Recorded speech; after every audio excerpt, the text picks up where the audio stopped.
Nkwaniriza ku NTV olwaleero luli lunaku lwa mukaaga ennaku z'omwezi 21 tuli mu mwezi gwa January omwaka 2023. Nze Annual Katamba ene program ebigambo tebitta ku lwa muganda wange ali mivule atasobodde kutwegattako olw'obukosefu bwafunyeemu. Naye nga tugenda kutambula ffenna okuva ssaawa zino 3 okutuukira ddala ssaawa 5 nga tukubaganya ebirowoozo ku nsonga ez'enjawulo ezo ezizimba eggwanga. Programu eno eddibwamu ku lunaku olwa Sande okuva ssaawa 4 ez'ekiro okutuuka ssaawa 6, era gw'atasobola kutugoberera obudde buno osobola okufissa akadde ku lunaku olw'Essande n'obeera ng'olaba ebigambo byonna nga bwe byatambudde. Osobolera okutugoberera ng'oyita ku mikutu gyaffe emigattabantu egya NTV, ogenda ku Facebook n'oteekamu ekigambo NTV Uganda, tubeera tu streaminga live, ate era osobola n'okutwegattako ku YouTube n'ogoberera era stream yaffe eyo eya YouTube tubeerako butereevu. So nga ate era ne ku Twitter tubeera tugoberera thread ez'enjawulo, tugenda tuteekako ebimu ku ebyo ababaka bye babeera boogeddeko abantu baffe be tubeera tukyazizza wano ne bongera okusiigira ekifaananyi. So nga ate naawe osobolera okutwegattako n'okubaganya ebirowoozo oba n'oteekako komenti yo yonna yonna gy'obeera oyagadde ku ekyo kye tubeera tutaddewo. Sabbiiti ebaddemu ebintu bingi nnyo, bye bimu ku ebyo bye tugenda okutunuulira programu eno weeneggwerako. Bw'obeera ojjukira bulungi nnyo ebimu ku ebyo ndowooza ebikoze amakulu ngenda kumenyayo ndowooza nga 3. Twalabye palamenti ng'etaddewo akakiiko k'abantu 5 kwongera okunoonyereza ku mivuyo oba ku bigambo ebitambulira ku kitavu ky'abakozi ekya NSSF. Waliwo okutya nti ssente z'abakozi ziyinza okuba nga teziri safe. Ebigambo ebyo muzze mubigobereramu abazze bagoberera amawulire nga waliwo oba oliawo abaagala okukwata ku ssente ezo ez'abakozi. Ssente ezo zigibwa ku buli mukozi asasulwa ssente ez'omusaala n'abakozi abalala abeewandiisa mu nkola ya NSSF ne zibeera nga zibagibwako buli mwezi. Ssente ezo zakweteekerateekera ebiseera biri ng'owummudde, ng'okaddiye oba ng'ofunye obuzibu nga tebukyakusobozesa kuddamu kukola. Ogenda n'oggyayo akasente ako n'obeera nga kakuyisa mu mbeera oba n'obeera ng'oteekateeka ekiddako. Kakati palamenti yataddewo akakiiko ako k'abantu 5 okunoonyereza ku kitavu ky'abakozi ekyo, okulaba nga ssente z'abakozi oba entuuyo z'abakozi nga tewaliwo kuzizannyiramu. Palamenti mu ngeri y'emu sabbiiti eno mwabaddemu ensonga Sipiika gye yavuddeyo nayo ey'obukiiko bwa palamenti obumu okuba nga bukyalemereddwa okukola omulimu ogwabusuubirwamu. Obukiiko obumu bulina okukola ku ripooti ez'enjawulo, naye ripooti okusinziira ku sipiika mu ndaba ye, ripooti bwafulumizza ntono okusinziira ku ezo ze yabadde asuubira ze babadde balina okukolako, era akakiiko kakosasse kamu ku obwo bwanokoddwayo, era ebigambo ne bibeera bingi nnyo wakati wa sipiika ne ssentebe waako Joel Ssenyonyi. Ebyo bimu ku bye tugenda okutunulamu. Abasinga obungi ndowooza ensonga eyo mwagirabe. Sipiika yatuuse n'okuwa ekiragiro ng'agamba nti ripooti zino ezimu ziyisibwe okusinziira ku ssaababalirizi w'ebitabo bya gavumenti engeri gye yazireeta mu palamenti. Abaka ne babeera tebazikozeeko kunoonyereza mu bukiiko buno, ne babeera tebazitunuddeemu, ziyisibwe okusobola okuggyawo ripooti zino ezeetuuma. Jjukira ssaababalirizi w'ebitabo bya gavumenti obuvunaanyizibwa bwe kulondoola bitongole bya gavumenti engeri gye bikolamu. Bw'amala okulondoola ebitongole bya gavumenti engeri gye bikolamu, singa alaba nga waliwo ebitatambula bulungi, ategeeza palamenti nti wano waliwo ekizibu. Palamenti neyongera okukola okunoonyereza okusingako awo, oluvannyuma palamenti nefulumya ripoota nebeerako n'okuwabula kwekolera gavumenti kusinziira ku ssaababalirizi w'ebitabo bya gavumenti byabeera alabye. So nga ate era wa sabbiiti eno abagobererera amawulire wabaddewo ensonga y'ekibiina kya NUP, National Unity Platform, bavuddeyo ne balumba bubi akakiiko k'eddembe ly'obuntu ku bantu baabwe abazze bakwatibwa nga bagamba nti kano n'okutuusa olwaliro keefudde kyesirikidde, bazze bakola ekisoboka kyonna okulaba nga kayingira mu nsonga z'abantu baabwe abazze bakwatibwa, naye nga tewaliwo nnyo kyamaanyi kyekakola. Era akakiiko kano kaabaanukudde ne wabeerawo ne lisiti eyafulumiziddwa okusinziira ku kakiiko ng'abantu abamu akakiiko kategedde gye bali, abalala keesanze nga we bategeerera nga baali baafuna okuyimbulwa ku kakalu ka poliisi oba kakalu ka kooti abamu, ate abalala 17,255 abagambibwa okuba nti tebamanyiddwako mayitire nga bo tebamanyiddwa. Jjukira olukalala lwaliko abantu 25 naye 17 ku abo akakiiko k'eddembe ly'obuntu kagambye nako kakyali mu kunoonyereza wa amayitire gaabwe gye gali. naye ate waliwo omuntu omu akakiiko gwe kategeezezza nti ye bakyalemereddwa okumanya oba namukwate kubanga essimu ezaabaweebwa tezaabaddeko. Ojjukira nti baasaba akakiiko kano kaasaba ebikwata ku bantu bano enamba z'amasimu, endagamuntu zaabwe, bajjeko ennamba ziri eza nniini ezikwawula ku muntu omulala, era ebyo bikasinziddeko okugamba nti mu kunoonyereza bano B17 twategedde nti bakwatibwa ne tetumanyi gye bali, naye waliwo oyo omu atamanyiddwako. Mayitire ebirala bingi nnyo byakoze amawulire, tugenda kutunuulira ensonga ebimu ku ebyo tugenda kubijja muno bitugenda okubaganyako ebirowoozo olwaleero. Tujjukira nti era tuli mu biseera bya kuteekateeka mbalirira y'eggwanga ey'omwaka gw'ebyensimbi 2023-2024. kakati eyo nayo tujja kutunulayo ddene ne mu bino byenkonyeeko, tujja kufuna obudde tulabe engeri gye tugenda okubiyongerako eddoboozi. Naye enkola yaffe ey'okusooka okunywamu ku lwendo lw'amazzi ne tukomawo ne tweyongera ne programu ebigambo tebitta. Sirinzeka bwe nkomawo ngenda kubanjulira bendi nabo n'emiramu wange bwe tugenda okugisengeka.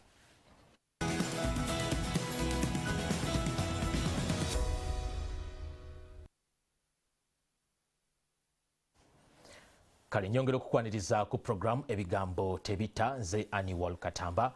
okugikwanjulira olunaku olwaleero. Sirinzeka era ndi n'omubaka w'ekibuga wa disitulikiti y'e Mityana Joyce Baagala, ate ssaako n'omubaka w'ekibuga Mbale. Kakati katutandike n'omubaka Joyce Baagala abuuze kuba tulaba n'oluvannyuma tweyongereyo. Nsanze nnyo okubeera wano Annual. Njagala okubuuza ku bantu bonna abalaba NTV essaawa eno ebigambo tebitta mwe bali kubanga kwe muli. Njagala ngeri y'enjawulo okubuuza ku bantu ba disitulikiti y'e Mityana bonna abataddeko essaawa eno nga balaba nti emirimu bagyebale, abafunye ebirungi basanyukirako, ate tuli mu weekend, bangi bagenda mu bintu nga mbaga, kwanjula, n'ate waliwo n'abagenda okuziika ne mu nnyimbe, nabo tubasabira Katonda abakwatireko. Nsanyusa okubeera wano. Disitulikiti etambula etya? Disitulikiti y'e Mityana etambula, siyinza gamba nti etambula bubi,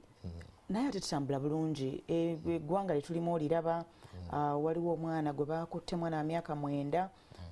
ebbanda eyo kibi nnyo, naye kirungi nti omusajja bamukutte era bamututte ejjo, bamutuusiza ku poliisi e Mityana. Si kyekyo kyokka, si oyo yekka, omuze gw'okukwata abaana n'okukabasanya abaana abatanneetuuka gweyongedde nnyo e Mityana, era ennaku ezo zinambadde nnambula nga ngwogerako. Ensonga y'obwavu, abantu baavu nnyo, ngera bwe bali abaavu mu bitundu by'eggwanga ebirala, ne Mityana bwe kiri, enguudo mbi ddala, obusente bwa lusuluujo. Twabagamba gavumenti eno yalemwa, yagwa dda, naye ndowooza kati abantu bakiraba era mmanyi nti beeteefuteefu okutwegattako okuvuunula ekintu kino. Okay, katugendewo omubaka Masaba Karim okuva e Mbale. Sebo abatulaba babuuzeeko. Neyanziza nnyo muganda wange omukisa guno gwompadde okubuuzaako ku bantu baffe. Njagala okusiima oba okutwala okuyanza Katonda Allah atusobozesezza okubanga tukyali balamu okutuusa olunaku lwaleero, kuba bangi kuffe baganda baffe bangi tebali naffe, era nsaasire buli yaviiriddwako omuntu we omuli ne mubaka munnange nga wetukiikirira Mbale, Honorable Kony Galiwango yaviiriddwako omwagala we Dr. Hassan Waswa Galiwango, era gwe twaziise mu wiiki eno yennyini eri mu kuggwa, era tusaba Allah omwoyo gwe amugulamuze ekisa.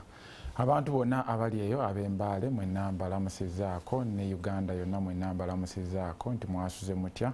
Kansuubire byonna bye mukwasaganya bye muli mu kutambuza bitambula, era nsaba Katonda ayongere okututeeramu riziki ne baraka mu byonna bye tuli mu kugenda mu maaso n'okubanga tukola. Okay. Kale tuyanza nnyo, tuyanzege abo be bamu ku abo be tuli nabo. Tusuubira omubaka Kibedi Nsegumire wa Mityana North okutwegattako mu NRM bw'anaabeera tusanze kyemmanyi ndowooza kyakwataganyeemu oba ndowooza nkola ya traffic jam yeyinza okuba nga yo kyamulemesezza okutuuka, naye bw'anaabeera atwegasseeko tujja kweyongerayo naye. Bano bo bamaze okutuuka. Kakati mu bimu ku bye tugenda okukubaganyako ebirowoozo olwaleero waliwo ensonga eyabadde mu Parliament. Njagala tutandikire ku buvunaanyizibwa bwammwe ng'ababaka ba Parliament. Bw'otunuulira embeera eyatuuse ku sipiika okunokolayo obukiiko obumu n'agamba nti tebuweereza bulungi. Kati tutunuulidde kakiiko kano oba kali nti tekakoze mulimu gwako, twagala tutunuulire obukiiko bwonna. Ffe ng'abantu ba bulijjo mulimu n'ebintu bulijjo bye tutamanyi, naye olw'okuba engeri sipiika gye yakirese ku floor ya Parliament nga buli omu awulira ensi egoberera, ne tukitegeera nti wabeerayo ne ripooti ezisukka mu 100 nga zirina okukolebwako. Enkola y'obukiiko buno ebeera etya reports zino mulina kuzikolako mutera we mubeera mukola ku report zino mulina kusinzira ku ki speaker yakonye ku kakiiko ka kosase ku report ezisoba mu 10 kakozeeko report meka 5 twagala kumanya musinzira ku ki okulonda report eziba zikolebwako ku bukiiko obwo. Neyanza nnyo kakati engeri gye tukolamu emirimu gyaffe naddala mu bukiiko obwa parliament jjukira waliwo obukiiko obwo bu accountability committees obulondoola ensaasanya y'ensimbi z'omusolo ate ne sector committees kati nze njako ekyokulabirako nga nze buli omu buli mbaka parliament atuula kakiiko akali sector n'akakiiko ka public accounts kati ntuula ku kosase ne ku ICT era enkola gye tukolamu emirimu nti akakiiko nga kosase oba public accounts local government oba public accounts central tubeera n'ebitongole ebyenjawulo bye tulina okutunuulira era ze reports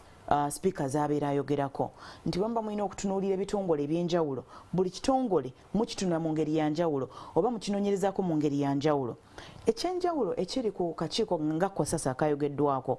nti tuba n'obudde buwanvuko okwekenneenya ebyafulumizibwa mu alipoota eya ssaabalizi w'ebitabo bya gavumenti muyite auditor general nti muddamu ne mwetegereza ne muyita n'abantu bali abakwatibwako ensonga ezo kitwala obudde olumu kubanga abantu bangi bemba bulina okutunuulira bwe twali tutunuulira ng'ebyettaka for instance mubeeramu abantu abeebuzaabuza okuleeta ba witnesses abamu ne babakweka oluvannyuma ne babaleeta abamu ne bawithholdinga information abamu ne babuzaabuza ebiwandiiko ne kibatwalira obudde n'olwekyo kiyinza okutwalako obudde nga temunafulumya alipoota emu oba bbiri oba meka kiyinza obutabeerawo mu bukiiko bulala obuteetaaga olumu nakuyita ki bantu bakufuna public hearing ate nga mu bukiiko nga kosase public hearing ebeerawo naye nze kyendowooza nti twetaaga n'obudde bwennyini kuba kati nze waliwo ebiseera wentuuka nze mwennyini kaneeyogereko nga nze neŋŋamba neesalemu ŋŋende mu kosase ŋŋende mu ICT ng'obukiiko obwo bwombi butudde kubanga emirimu girina okutambula butudde mu kiseera kyekimu ng'ogamba nsooke eno ŋŋendeko eri ŋŋendeko mu kamu kokka neekubira ennyo mu kosase neekubira ennyo mu ICT n'olwekyo nze ndowooza nti nga business committee egeneratinga business ey'okukola mu parliament beetaaga okuwa obudde obumala eri obukiiko naddala obwa public accounts obulondoola ensaasanya y'ensimbi z'omusolo n'obuteerabira nti newankubadde nga speaker yakyogeddeko kituufu naye ate si kyekisoose backlog y'emirimu gino oba emirimu emingi okuba nga teginnaggwa alipoota ennyingi okuba nga tezinnaggwa teyakatandika tesoose kati si kipya tekiri unique kyali kibaddewokko emabegako ne mu palamenti ziri ezibadde zijja era mu palamenti ye10 bwe yali eggwa ojjukira ekiteeso kye kyaleetebwa nandala mafaabi olw'omuwendo omungi ogwa reports nga tezinnaba kuggwa n'olwekyo eyo nsonga ya kusoomoozebwa gye tutasobola kuwakanya nti reports ziba zirina okuggwa naye obudde bwenkanawa business committee erina kukola etya okulaba nti emirimu gino gyonna giggwa kubanga emirimu gino bwe giggwa ffe kyetwagala ng'abaka ba parliament abali ku bukiiko obwo naye kikulu nnyo eri bannayuganda abeetaaga okutegeera nti ssente zaabwe zibasasulamu omusolo zisaasaanyizibwa zitya zikozesebwa zitya bafunye value for money bwabeerawo ababbi bakwatiddwa zo alipoota ezimalirizibwa zisomebwa zanjulwa ziyina ebizikolwako kubanga tekimala ogamba obugambi nti leeta alipoota 10 alipoota 10 ziyinza n'okuggwa naye biki ebikolwa oluvannyuma lw'okwanjula alipoota ezo 10 ensonga enkulu erina kubeera wali nti oluvannyuma lwa alipoota zino zonna munnayuganda afunirawa oluvannyuma lwa alipoota zino nga zifulumye ki ekiva mu alipoota ezo sente bwe ziba zibbiddwa zibeera recovered zisasuddwa ababbi bakwatiddwa bagobeddwa ebifo ne tuteekamu abantu abatali babbi ekigendererwa ekyokuteekawo ebitongole byetunoonyerezaako kituukiddwako nze ndowooza tulina okutunula ennyo ku ebyo kubanga ensonga eyo ey'enzirukanya y'obukiiko eri administrative mu nzirukanya y'emirimu egya parliament tulina okutegeera nti biruwa bye tusoosowaza era tubiwa obudde bwenkanawa. Baali batugambyeko nti nno obukiiko buno bwawula obudde bwe tuba tugenda tutuuza sectoral committee zituule ate n'obukiiko bwa paaka bukole ki butuule mu budde obulala buleme kukontana naye era ekyo tekinnabakola ki tekinnaba kubeera kitegeeza nti tulina okuddayo okureconsilinga engeri obukiiko gye butuulamu kiwe ababaka ba paalamenti obudde obumala kubanga ffenna kye twandyagadde ebyo ebitongole byonna okuggwaayo abantu bonna ne bategeera nti ebitongole bikoze bwe biti ssente zigenda bwe ziti ezoononeddwa ziri bwe ziti ezibbiddwa ziri bwe ziti naye ne batakomaana ku ekyo ezibbiddwa kubanga buli kaseera okuripootinga nti zino zibbiddwa bwe zibbiddwa ne mukola ki. Okay. Bwe ngende ew'omubaka Karim sisuubira nti ebibyo biyinza okwawukana ennyo ku bya mubaka Joyce Baagala ku nsonga eyo yennyini naye alina kyakonyeeko n'agamba nti ababaka beetaaga okuweebwa obudde naye mu nnambika y'amateeka agabalambika nga mutambuza emirimu gateekawo ebbanga lya myezi 6 emirimu egyo tegisobola kubeera nga giwedde gwe mu ndaba ye y'ebintu. Mu analysis yange I think twetaaga okuddamu okurivisinga oba okutunuulira rules of procedure zaffe nga parliament kuba zaakolebwa previous parliaments perhaps baali tebalina mirimu mingi nnyo nga we giri kati kuba obudde bugenda bukyuka ebiseera bigenze bikyuka entities za government zeeyongeddeko so I believe nti tulina omulimu mungi nnyo ogw'okola ng'ababaka. Ababaka tubeera n'ennaku 7 nga omuntu yenna omunnayuganda ali eyo naye ennaku 7 zino osuubira okukolamu ebintu bingi osuubira okugenda mu constituency ku weekend. Constituency yange eri kilomita mpitirivu okuva wano e Kampala nina okugenda mbeere mu constituency nina okubeera mu parliament nina okwattendinga plenary sessions zitandika ssaawa 8 okuva ku Tuesday, Wednesday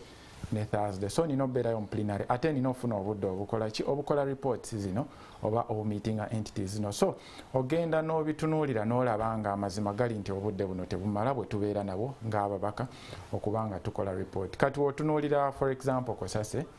gye twogeddeko report ezisukka mu 100 wogamba nti buli week Kosase ekoleyo report emu per week okubanga mu mwaka kuba zibaamu 6 weeks nga 5 so zezo report nga 5 still bajja kufairinga ne wabanga buli week bawaddeyo kubanga bakolayo report emu kwemu so kiba kizibu otunuulira office of the auditor general erina reports mpitirivu kuba mwaka guno gwokka balina reports ezisuuka mu 100 ze balina okukola so reports zino 100 office ya auditor general yonga yo nayo tesobola kola reports zino zokka era outsourcing erina companies nyingi erina independent firms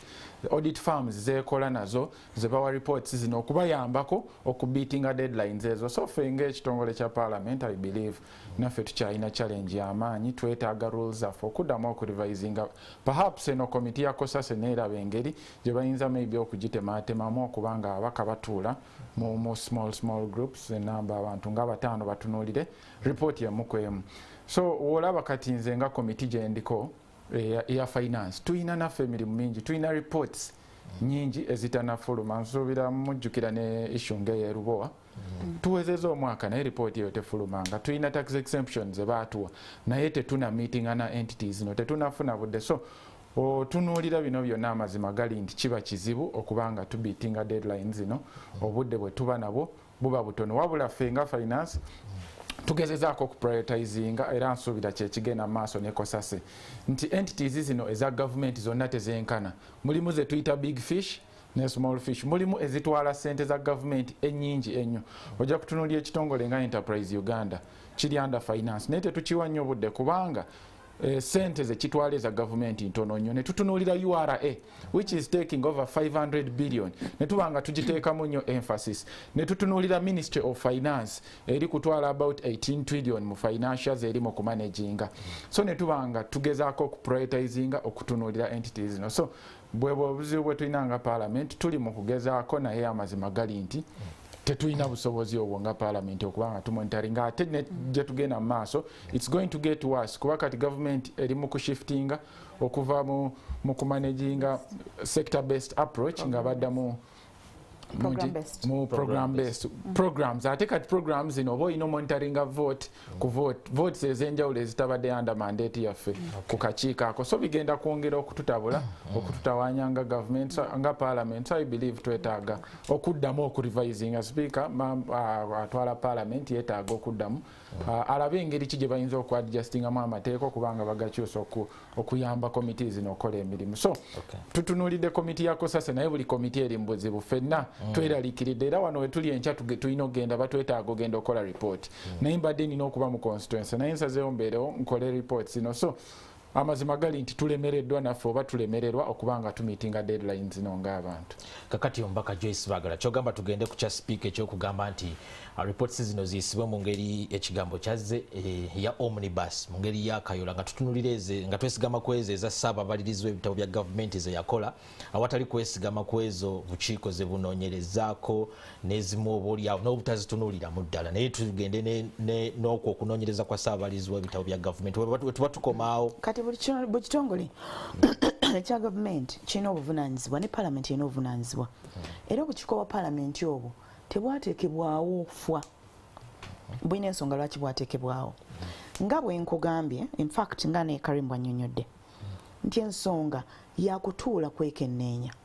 ngeri ki esinga obulungi gye tusobola okuwaamu obukiiko bwa palamenti buno obudde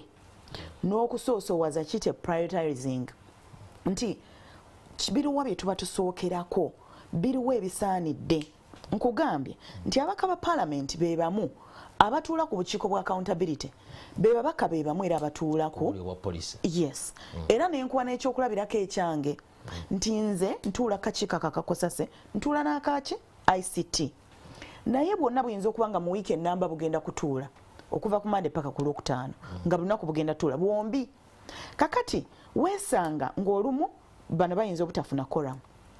lwaki nga waliwo ensonga eyokya ate eri mu kakiiko akalala olunaku ne luba nga lukoze ki nga lufudde nenkubuulira n'okubuulira ku bintu ebirala ndowooza tuyinza n'okunyweza ku mateeka agatufuga n'okumyomyola nkugambye nti waliwo twalinoonyereza ku by'ettaka naye ng'abantu beebuzaabuza okufa obufi nga bamuyita ono ajja n'agamba nti ate awo siye kwolwo ebyo bitunoonyerezaako ogwo omwaka siye yalimu sinze naliwo kakati nga ate muyina okuwandiika ebbaluwa ate ayita omuntu omulala oli najja naga nti mumpeemu weeks 2 ngenda kuweereza response mu buwandiike kitegeeza weeks 2 nabwo budde ki bulala kyendowooza nti bwe tukyusa amateeka gano ne tumyumyula n'engeri gye tulina okukolamu emirimu omuntu n'omugamba nti bw'obanga ddala gwe minisita avunaanyizibwa ku kitongole gundi bwe tukuyitira teweetaaga budde buyitirivu kubanga buli issue obeera okola ki obeera ogimanyi naye abantu baffe beebuzaabuza kirimu bulabe ki obutagenda mu process eyo yonna ne tugenda na kya speaker tusinzire ku kya ssaababalirizi wa bitabo bya gavumenti kirimu bulabe ki nti abantu abamu era nga bwolaba reports ezo bwe zijja ogenda okwesanga nga otajeno yawandiika naye ne bajja ne bakuwa information ng'ate ndala nga waliwo abantu abali implicated ogenda okutuuka ng'ate abatuufu abeenyigira mu bukulupi oba mukubba ssente ng'ate balala nga otajeno ayinza n'okuba bye yazuula bitono ate ffe ne tuzuula ebisingako kwegamba ebintu bingi nnyo ebyetaagisa parliament okwongera okutunamu alipoota ezo nti yes otajeno akola omulimu mulungi nnyo naye nnyinza kugamba nti akuwa insights mu biki by'osobola okukola ki okunoonyerezaako kati waliwo ebintu ye otajeno ayinza n'okumentioninga erinnya nti omuntu gundi ne gundi yenyigira mu kutwala ettaka lino oba mu kutunda ettaka naye nga otajeno tagenze na kutegeera omuntu gundi ono yaani ogenda okusanga ng'oyo wa Luganda n'omulala waliwo we twasanga be baali bawadde compensation y'eby'ettaka nga omusajja yaddira nazaala we n'afera nazaala we kuga n'amutimba bbula n'amuleeta n'amusuza mu hotel n'amusayiningisa ebintu nga tategedde kati ebyo byonna ate otajeno ye tabikola ki tabigendamu kati oyinza okwesanga nga mwe mulabye omukono gwa nazaala woono ne mulowooza nti nazaala ye musobya ate nga mutabani we yakola ki ye yamukozesa ensobi n'olwekyo nsonga nkulu nnyo abaka palamenti okutunulira alipoota ezo naye ekisinga obukulu kyekya business committee egeneratinga business ya parliament okuddamu okutuula neyeekenneenya tutambudde tutya concern ntuufu eyogamba nti waliwo backlog naye nga bwe nkugambye nti backlog tetandise kati. Backlog yatandika dda, emirimu emingi okuba nga teginnaggwa tekitandise kati, naye emirimu ate era gigenda kweyongera okubanga mingi nnyo olw'enkola gye tukolamu, olw'okukyusa biki bye tulondoola. Akutegeeza ku budget bwe tugenda ku program ziryaga 20 naye munda mu zo mulimu ebitongole ebyenjawulo. Wali program kati nga mobilization and mindset change ekatinga cross ebitongole ebyenjawulo. Kitegeeza muyino ginoonyerereza wano ne muginoonyereza n'eno ne muginoonyereza ne mweno. So nze ndowooza nti nsonga nkulu, the concern is valid. Reports nyingi tezinaba kufulumizibwa naye tulina okutegeera lwaki era bwe tunogera ekyeddagala. Nze ndowooza tujja kutambula kubanga sikiwanno waliwo mbaka palamenti akeera ku makyanga ayagala tuleme kubanga tetulina kye tukoze. Era sikiwa nti n'abantu abali eyo ebweru abatulaba nti bandyagadde sente zaabwe ze basasulamu omusolo zimale gafa ttogge nga tebategedde biki bigenda mu maaso. Ate kyolina okutegeera nti bannayuganda bagoberera nnyo naddala obukiiko bwa accountability. Bannayuganda bagoberera nnyo era bw'owa nti waliwo corruption scandal waliwo bagobe ogenda okulanga bannayuganda bakigoberera ne bw'otuna social media kubanga baagala nnyo nabo bategeere essente zaffe ziragawa baani abazibba tuzikozesa bulungi. Lwaki enguudo mbi nga tetusasula emisolo? Lwaki eddwaliro teriddagala nga tusasula emisolo? Lwaki gavumenti egamba terina ssente ate nga batugamba waliwo ababba ezenkana bwe ziti? Mubaka Karim, kyetwagala okumanya ndabanga kati mwe abagenda okugenda mu mbeera ey'okupapirira nga mwagala okumiitinga deadline ey'okugyawo backlog eno bwe mubeera mugamba nti era kyetaagisa mu buli mbeera yonna ababaka okwongera okutuula ku bukiiko buno. Embeera eno ey'okupapirira tetugenza ate okutta omutindo gw'okunoonyereza. Yes, nga Honorable Joyce kyayogedde nti tufuna obuzibu buyitirivu ku komiti nti mwetaaga witness ono kubanga aba accountingira ababuulira side ya story n'atasobozesa kubaddamu mu budde. N'abagamba ndi out of the country oba tulina workshop gye tuliko ya government oba tulina emirimu gino na gino, so ne mbanga mukipuushinga. So mu analysis yange okusinziira ku kyendaba Parliament yes twetaaga tukole tutwale obudde obumala okusinziira ku ki ekigenda mu maaso era bwe tubanga tuyisa zino mu form ya omnibus nga speaker gye yayogeddeko, I think kijja kuba kiri dangerous nnyo eri eggwanga lyaffe lino kubanga otunuulira reports za Auditor General zibeera nnungi nnyo, at least I've interacted with them era nsiba nzisoma ziba nnungi naye zitera okusummarizinga ensonga. Tebajjaayo buli kimu, tebababuulira facts zonna, bajja genda bakole value for money audit ku luguudo bagambe there was no value for money ku luno oluguudo oba ku ddwaliro lino, naye ne batagenda nnyo mu detail. So komite eno yakosasa eba yeetaaga okuinteractinga ne ba stakeholders bano ab'enjawulo finding out buzibu ki ani mwennyini yakola kino recommending nti ono nono balina oba held accountable for this and this oba IGG ajja akole kino na kino. So ezo benefits eza reports zino eza kosase. So wetuyisa ki I think tuba tutaddewo loophole y'amaanyi eri eggwanga era kijja kuba dangerous nabana abantu abali mu kubba sente za government I think bajja kikozesanga opportunity okubanga basobola getting away with these things kubanga otunuuliranga reports ezakoleddwa mulimu recommendations eziri strong ennyo ku abamu ku baali ba ministers ku ba accounting officers abamu ate auditor general kyatakola kyatateekamu reports ze. So ze ndaba nga kijja kuba kireeta obuzibu bw'amaanyi bano abalyaka balya sente za government bajja kufuna engeri gye bagetting out with it, bajja kwewalanga bajja gamba tetuliiwo. They push it pushing for 1-2 months nga bakimanyi within this 6-month period wekiba tekireeteddwa report weba tekoleddwa then bajja kubanga bagiyisa they get away with it. So kyabulabe nnyo eri eggwanga kyabulabe eri omunnayuganda yenna ali eyo ne sente okutya kwange okulala bwe kuli mukulu Masaba nti bannayuganda bakyalemereddwa okumanya ebiri mu alipoota y'ekitongole ky'ennyonyi y'eggwanga. Bwe babadde bagenda okubitegeerera sipiika yalulinze n'agamba nti okusinziira ku ntambuza yaffe ey'emirimu gye tulina okugitambuzaamu lipoota eno yasomolwa. bwe tunaamala ebiseera mu kwetooloola n'okukola bino n'ebiri ne wabeerawo abasombola ripoota kino tekirengera ate nakyo kyekigenda okwongera ate okukosa ku buzibu watoire obubaddewo. Yes, era nakino era kuba speaker ye custodian w'amateeka rules of procedure za parliament era waba asazeewo kyekyo kye tuba tugenda nakyo nga parliament naye era nakyo kisetinga president oba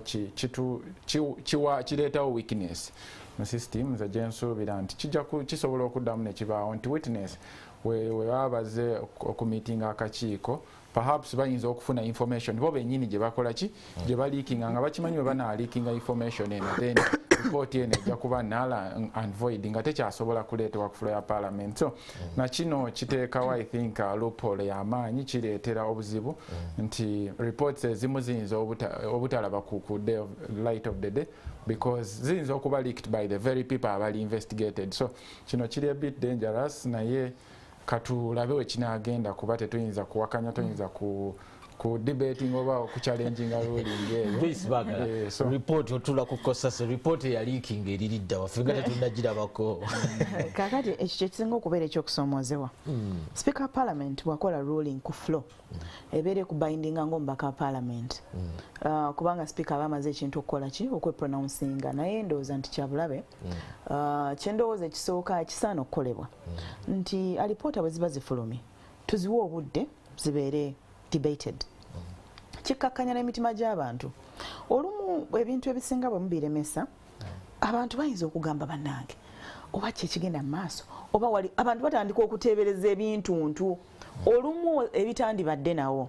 naye ekisinga obulungi nti bannayuganda bagoberera nnyo ebigenda mu maaso n'amawulire gabeera nnyo mu bukiiko obwa Parliament nga tuddukanya emirimu egyo era balaba naddala mu Uganda Airlines balaba biki ebyaliwo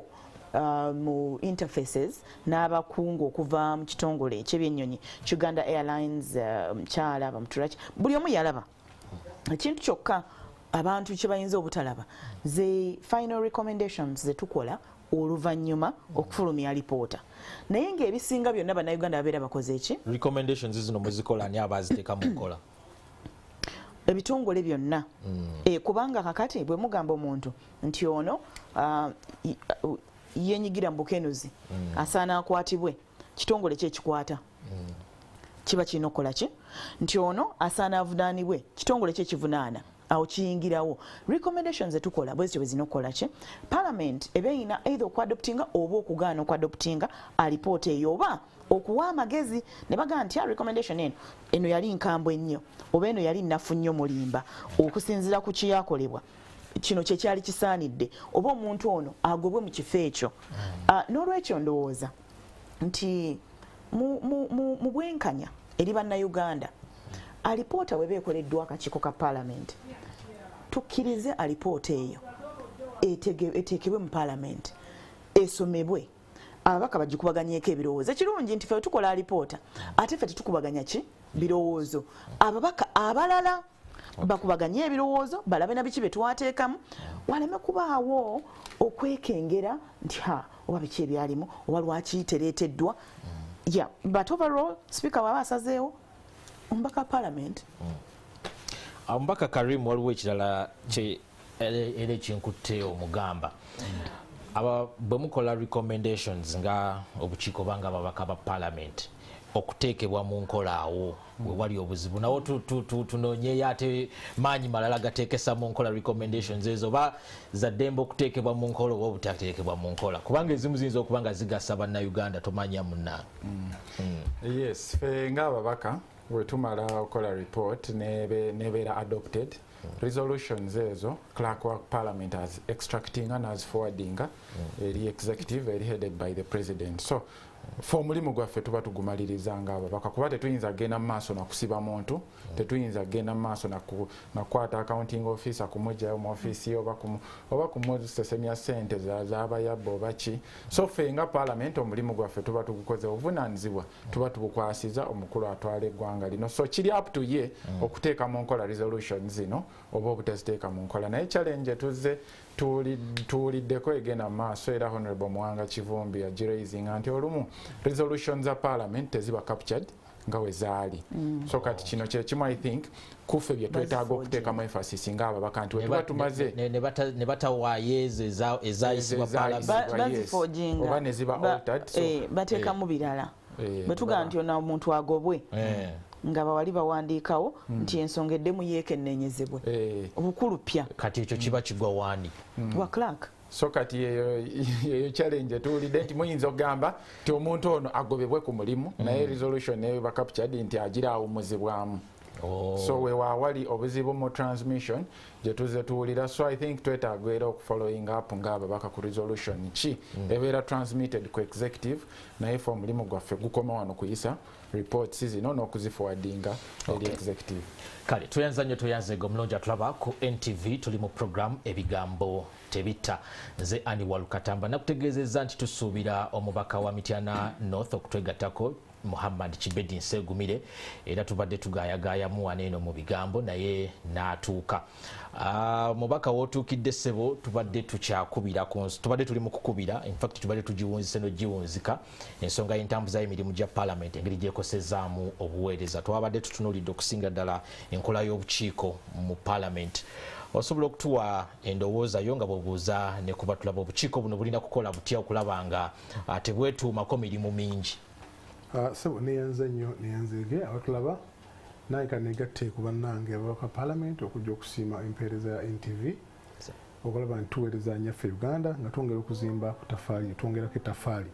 njagala kuyozaayoza abantu mwenna abava mu mwaka 2022 twingira 2023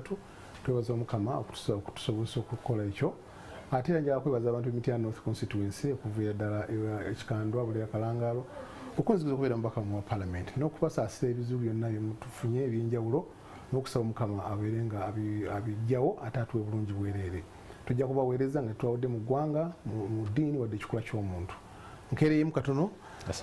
ku nsonga ezitali zimu ate era nja kubasaba era sijja kumalako nammwe kubanga ngenda mu constituency waliwo ebyetaagisa okubeera nga bikolebwako waliyo okuzika kungi enyimba enyingi n'ebirala bingi n'olwekyo mujja kunzikiriza nsobola okubeera nga nexcusinga oluvannyuma nja kubalekera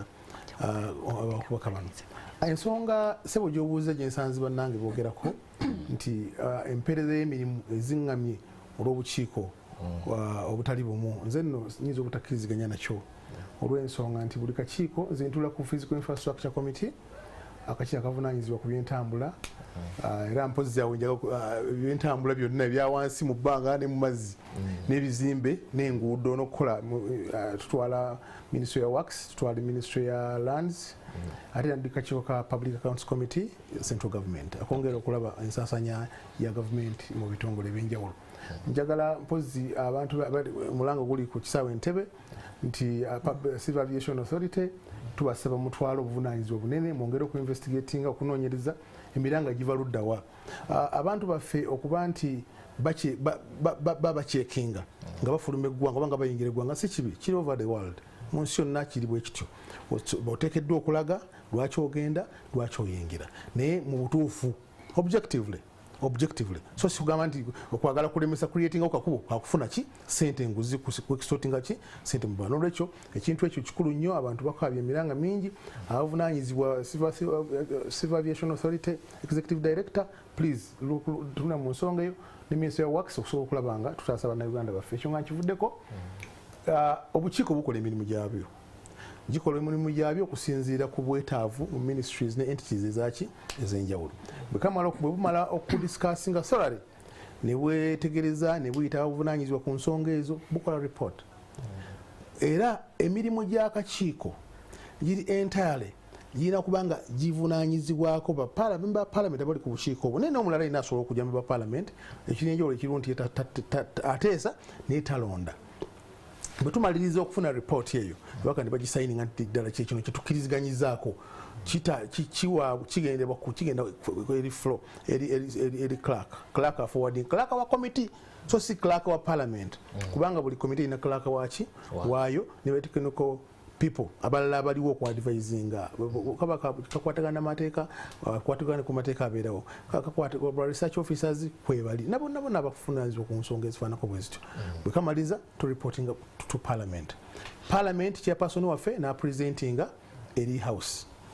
bwe tumaliriza ne tudebatinga ffe ekyomukisa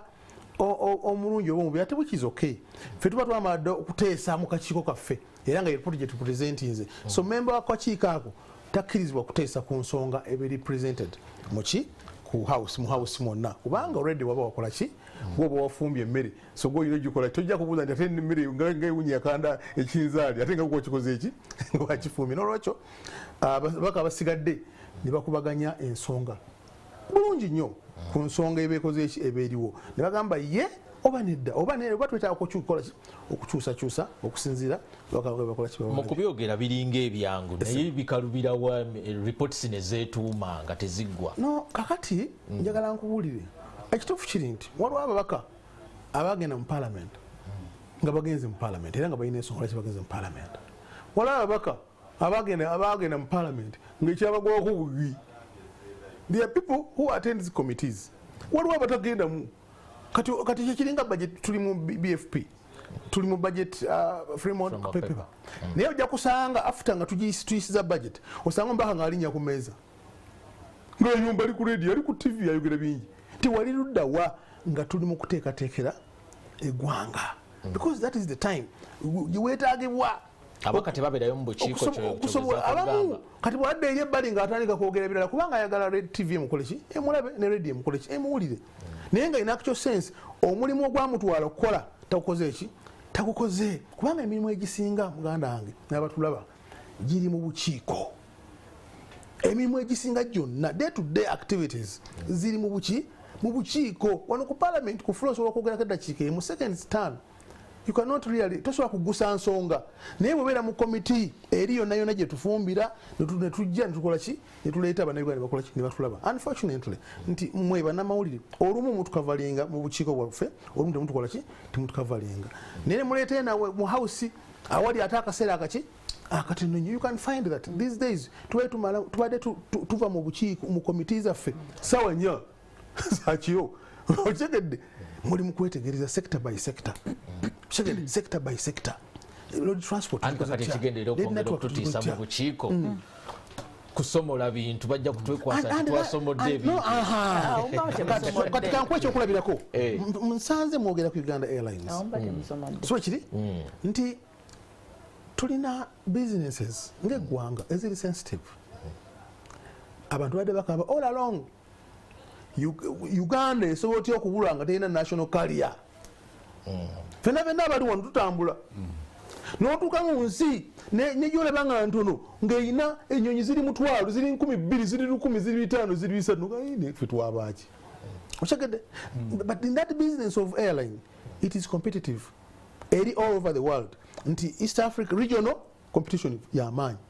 mu Africa y'amaanyi quality gundi level nayo yaki y'amaanyi kati mu mbeera ezifaanako bwe zityo oteekeddwa okuhandolinga some businesses ziri owned by the government oba by the country sensitively mu mateeka nti waliwo ebintu bitwetaaga okola nti baagala engatu yisemu katono naye sijja kudda ku radio muge nti why timugamba nti engatu ebadde n'ekizibu I'm just giving an example kati bwe mulindako bwe mulabe ne mulindako ebweru ne mugamba why wazze wali engatu yabadde ewuzi tebagitunze buki bulungi naye kati bw'oveeri kubanga airline business airline tukkirize tuganye ne Kenya kati obadde gwemundamawulire Kenya bali mulosi Kenya bali mulosi ensonga eno omubaka wagitandise bulungi nogamba nti obuzibu bwe buli nti ffe nga bannamawulire tujja ne twesiba ku floor ya parliament wana ababaka bakubaganyiza ebirowoozo tutakola ku bukiiko mukola naye bwe tugenda mu bukiiko ate kakati olinga kyogamba nti obukiiko bumu tebwetaaga ate kutegeeza abantu bigenda maaso mu bukiiko oba bigenda maaso mu kunoonyerezebwako kakati olwaleero nze bannayuganda balaba kifaananyi kino naye gye bakikolera okufuna quality y'ekifaananyi tebaliiyo naye munnayuganda singa alaba ekizibu ekiri ku TV kuno ate waliwo okompetita wo agamba nti aha kano kagizewe kati kano kalayini kano katwongeremu ka waggulu so olina engeri gyofumbamu ebintu byeyo mu studio okusobola omunnayuganda okulaba nti ddala NTV yes ye TV yaki yeggwanga bwaba nga waliwo obutonotono you can always solve those small things kyenjagala okutegeeza mu kyo nti okunoonyereza mu bukiiko mu entities ez'enjawulo ne mu bitongole ebyenjawulo it is okay 100% kubanga tuba tucekinga sente z'omuwomuki w'omusolo n'okulaba nti eggwanga lyaffe liva we liri ogenda mu livo ki eddako ng'amawanga maki amala gonna but at the same time tukiriziganya ne bano bamme ba parliament waliwo classified ebintu biri naye tuli mu classified nti tukkirize report okujja ku kakiiko negamba nti tugirindeko kubanga yaliikinga ebyali kituufu okuliikinga kitegeeza ki kubanga yasomolwa baani abagitegeera we are human beings ngamba bwe yasomolwa yagenda mu baani abakati mu ripooti eyo bwebanga yasobola okusomolwa kitegeeza esobola okwongerwamu esobola n'okwongerwamu bwe buba tosobodde kukipinga bintu byo bulungi muntu okusobola kufumba nomala okufumba n'ojjula bulungi kyojjudde olina amanga nti nkawo muleka mulimu nareiko otegedde kati tutekemu omuzigo omuganda kati bwe nateeka omuzigo omuganda kitegeeza oli neiba bw'anaawulira omuzigo omuganda ate nga gwasinga okwagala ajja kujja wali nyambaako nze mu ntegeera yange mbadde mmanyi nti ripooti eno yali ekolebwa ku lwa bannayuganda bwebeera nga yasomolwa bannayuganda ne bagitegeerako buzibu ki kakati tumanyi bulungi tuba twogera njakuwa live example fena tuwulira emiranga egiri ku ntebe airport egiri genuine n'obutambi tubukola ki tubula ebutuufu ennyo naye ate waliwo ayagala okugenda ebweru amazima gakata mu ggulu nga visa yafunye yakunassa tefunye yakuki kunassa naye kati atuuse wali immigration officer mugamba nti eno visa teri genuine tulina okugikebera agamba nti bandemesezza baŋŋanya okulinya ennyonyo kenda ebweru naye nga alina actual sense naye akimanyi nti visa gyalina yaki yakunassa alina visa omutuufu akkirizibwa nakola ki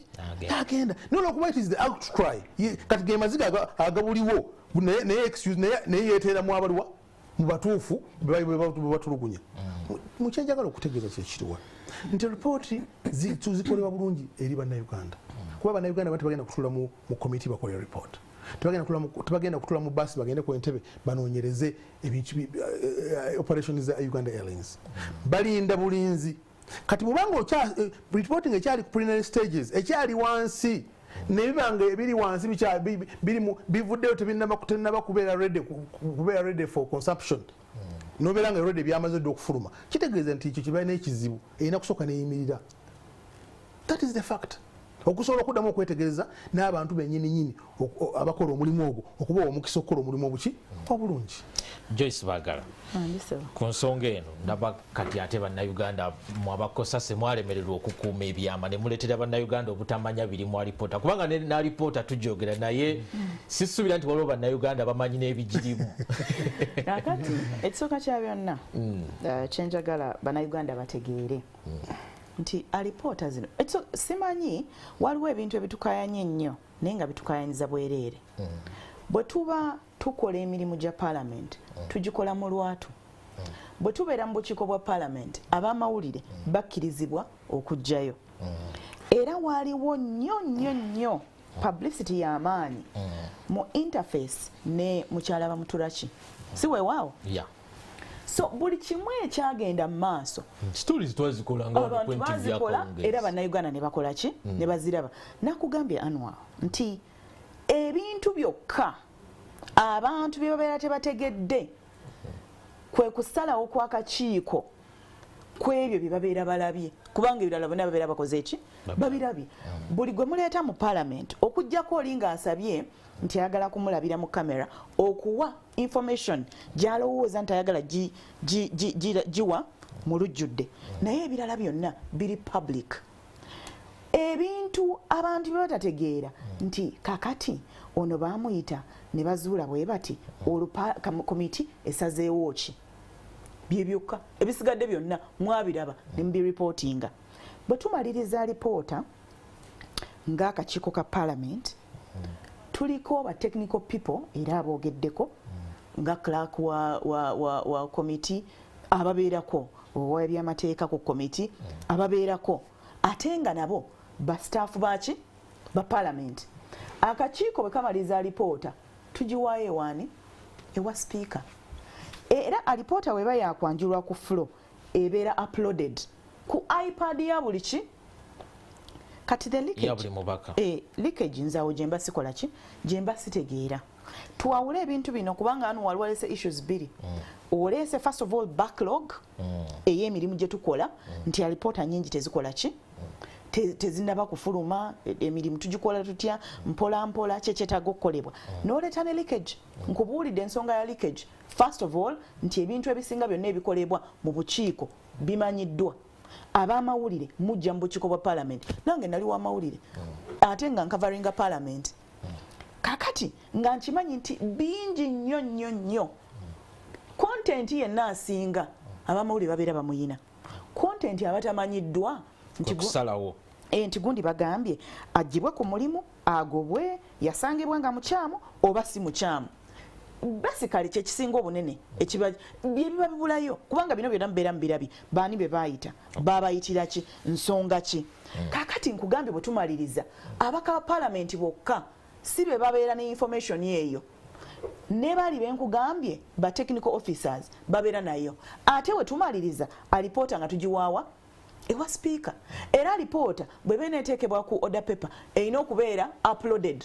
kati awo obuuza leakage eba eriri luddawa ku nsonga eri eya backlog nga bwe nnakugambye weetaagawo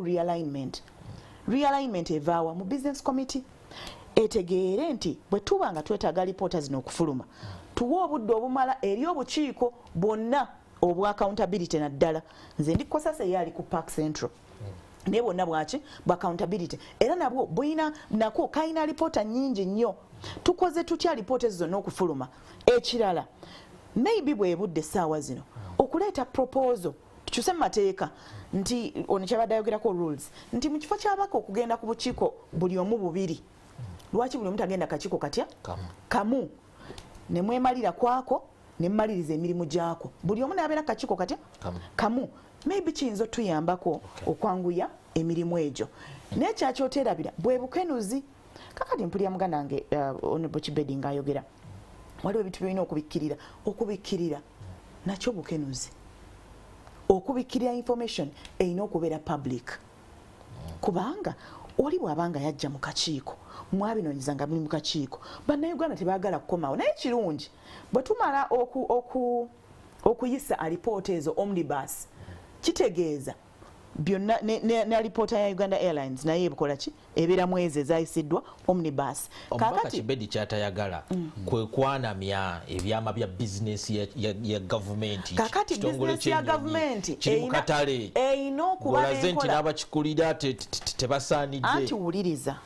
gavumenti enkola yayo ey'emirimu erina okubeera ennambulukufu gavumenti enkola yayo ey'emirimu erina okugoberera amateeka gavumenti enkola yayo ey'emirimu erina obutabaamu bukenuzi gavumenti enkola yayo ey'emirimu erina okubeera mu kitangaala ate gavumenti bw'erina ekkiriza ogikuba mu ttooki awatali kubikkirira bannayuganda bajja kukkakkana emitima buli lwobikkirira ekintu nakugambye nti waliwo wobikkirira naye ng'otiira na bwereere Kibedi alinako information amanyalaze atambula bulungi naye njagala okumutegeeza nti kimbuzeemu kyebadde nkugamba nti nkijjukidde nti ekizibu kyaffe kye tulina nga ababaka ba palamenti oba nga bannabyabufuzi buli nsonga ezisinga okubanga zirina okubanga zoogerwako objectively tuziteekamu ebyobufuzi tuziteekamu biki saidi zonna nti omuntu bw'anaaba akola kyalina okukola ayinza obutakikola bulungi kubanga ayina wayesigamye okusobola bamuwulire public emuli asobola okukola ki okukola obulungi naye ku nsonga ya report ya Uganda Airlines amazima ddala naye akimanyi bulungi nti yayina okwongera okuddamu okwetegerezebwa obuki obulungi nga tennaba kugenda ku flow nga tennaba kugenda ku ki public kakati nze kampa amagezi bannamawulire n'abannayuganda alipoota eya Uganda Airlines bagende mu library ya parliament kuba bagamba nti no ziyisiddwa zibaayo information abantu bagitegeera ate yayisiddwa bwe bayisa omnibus naye ebeeramu naye bejja kubeera lwaki mwagala bagi no mumwenyini mulemeddwa okukola emirimu gyammwe mwe abakosase okimanyi bulungi nti mwina muteekeddwa reports nyingi era muli out of time kakati muli out of time otegedde muli out of time okusinziira ku mateeka bwekola kigagamba ffe obadde oyogera ku kya park ffe reports zaffe zonna ffe kubanga ffe reports zaffe ziva mu auditor general mwiziva era mwetukolera auditor general era kati yatuweereza endala wagire yagirese mu parliament era gitugenda okuba tutandikako zino endala zonna 2021 twazimaze dda ati waliwo enjawulo kubanga auditor general akuweereza akantu ka page emu kyeki kye nakugambye bwe mba mwina hearings ng'oli agenda kugamba nti mumpeemu weeks 2 nkole response temusobola kukozesa budde ki bwe bumu. That is not the case. That is not the case. Fair. Okimanyi bulungi tuli mu accountability committees. We give timeline. And tukati by this evening oyina okubanga olese response yo. Okyegedde kubanga ffe tubeera ffena tubeera na police. Detectives tuba nabo. Okyegedde so ati wali muntu ajemba nakye njja okugamba nti waliwo obugayaavu n'obunafu. Kati obugayaavu n'obunafu bwe bateekamu ebyobufuzi okusobola Munnayuganda okulaba okumubuzaabuza. Awo wennyini omulungi atulaba oli ku NTV tuli mu program ebigambo tebitta katusooke tuwummulemu tugenda komawo n'ekitundu ekyokubiri tukyagenda maaso n'okubaganya ebirowoozo ku nsonga ez'enjawulo nze Aniwal Katamba. Kale toyanza nnyo toyanze gomulungi atulaba ku NTV kulikayo nnyo mukumulako okwo tukyagenda maaso ne program ebigambo tebitta nze Aniwal Katamba kulwa ali mivule atera okubeera wano naye olwali tasobodde kutwegattako ensonga ndowooza eri katugiyimirize kubanga tuyinza okujoogerako obudde ne bukya naye oba ne buziba n'okuziba ne bukya n'okukya naye kakati katugende ku nsonga endala ekwata ku bannayuganda y'ensonga eya budget eri mu kuteekebwateekebwa tukimanyi bulungi nnyo nti embalirira yeteekateeka ebyenfuna by'eggwanga era yeteekateeka enkulaakulana y'eggwanga engeri gye libeera ligenda okutambula mu mwaka gw'ebyensimbi ogwo gubeera guteekeddwateekeddwa mukadde kano ababaka bali mu kuteekateeka embalirira y'omwaka gw'ebyensimbi 2023-2024 ejja kusoma ndowooza mu mwezi gujja kubeera gwa mukaaga si kyekyo naye abo tunuulira ebikyali mu bubage ey'omulundi guno esuubirwa okubeera ku trillion 49 bwembeera sikoze mu nsobi ate 49.9 okay then eri twali ku 48 trillion okay kakati bwe tubeera nga tuli mu kuteekateeka nalabye ebitongole ebimu ebisinga obungi bisaliddwako sente ate bw'otunuulira okusinziira ku kuteekateeka wano eno ku notisi zange zennina omusolo gusuubirwa okuvaamu triliyoni 28 n'obugwamu okwewola munda mu ggwanga tusuubira okufunamu triliyoni 1 okwewola okuva ebweru w'eggwanga triliyoni 8 bwe tugenda kuba n'abasaliddwako be mbadde njogerako ab'ebyobutebenkevu basaliddwako ebyenjigiriza ndowooza byokka bye bitasaliddwako ebyobulamu byasaliddwako n'ebyenguudo byasaliddwako kakati kyenjagala okumanya bw'otunuulira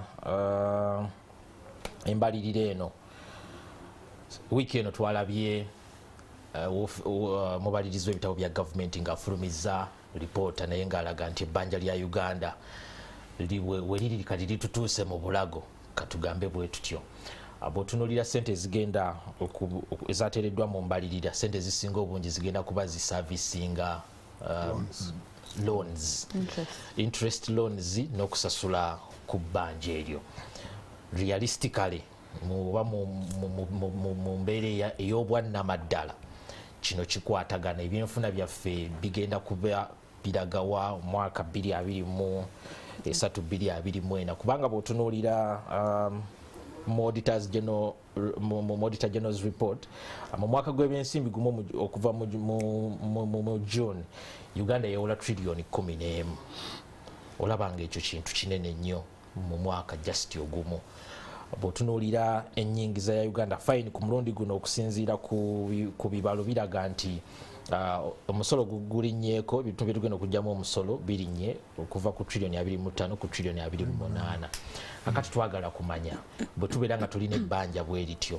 omusolo kale gulinnye naye era ssente era ezigenda okuva mu bannayuganda zigenda kuba zisasula mabanja gano njagala kutandika ne munnabyanfuna ono mumanyi nnyo ono masabanga ow'ebyenfuna realistically kino olaba kikola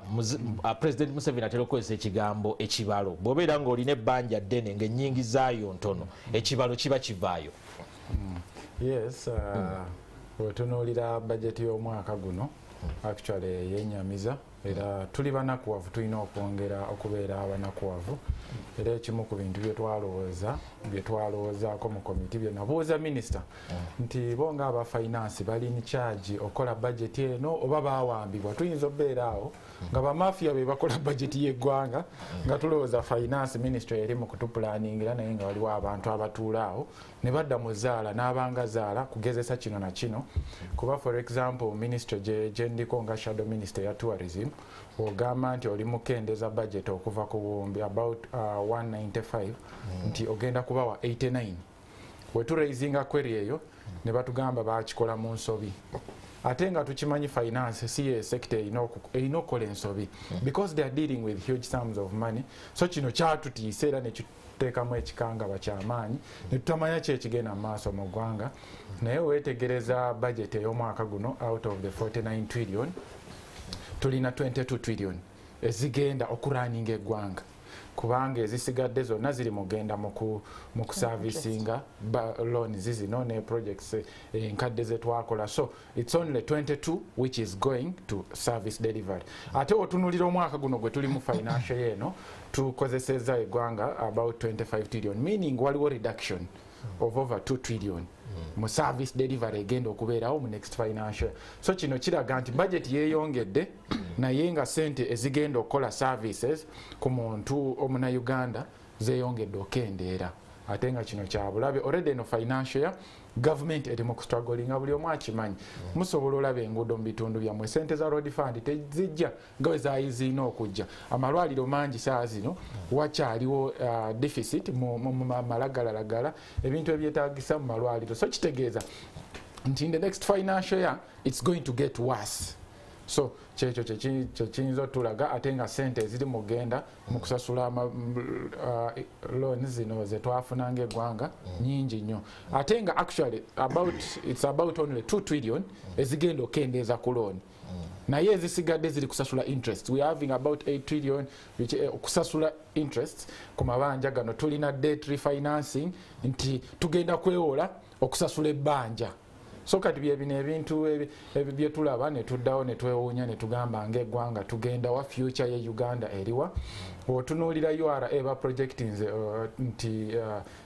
sente zigenda kweyongera ze bakuŋŋaanya from 25 trillion to 28 which is quite good naye ate otunuulira strategic plan ya URA anyway planning tewali new tax eri mu kujja so sente zino basuubira nti bagenda okugaziya tax base bagenda okuleeta more Ugandans on board okunoonya abannayuganda bebongera okunyiga okukola ki okugjamu sente so kino era kiraga nti buli munnayuganda ali eyo yanditandikidde okwekaabirako yanditandise oba ayinawo ka saving kakatono ayongere okufuna engeri gy'akayutilizingamu kubanga financial eddaka egenda kuba nzibu nnyo oba olina ka business akatono manya nti kati URA egenda kunoonya eno system ya IFRIS gye baleese era batugambye bagenda gezaako okutuukirira buli small business babeere nga baginyiga ate nga challenge esinga okubaawo nti ng'abantu tetulaba sente zaffe weziraga abantu tebandibadde na buzibu okusasula omusolo tebandibadde na buzibu okomplyinga naye challenge eriwo nti value for their money nti buli wensasula omusolo neetaaga okutambulira ku nguudo ennungi neetaaga okufuna services ennungi neetaaga omwana wange okusomera mu ssomero nga afuna services ennungi afuna needs ennungi naye bino bikyagaanye wetunuulira tourism yemu ku sectors ezisinga okuleeta sente ministry ya finance eri mu kutunuulira parish development model okudrivinga economy yaffe eno kuba baprojecting nti egenda kuba ekula at about 6% mu next financial year naye nga weetegereza East Africa ne globally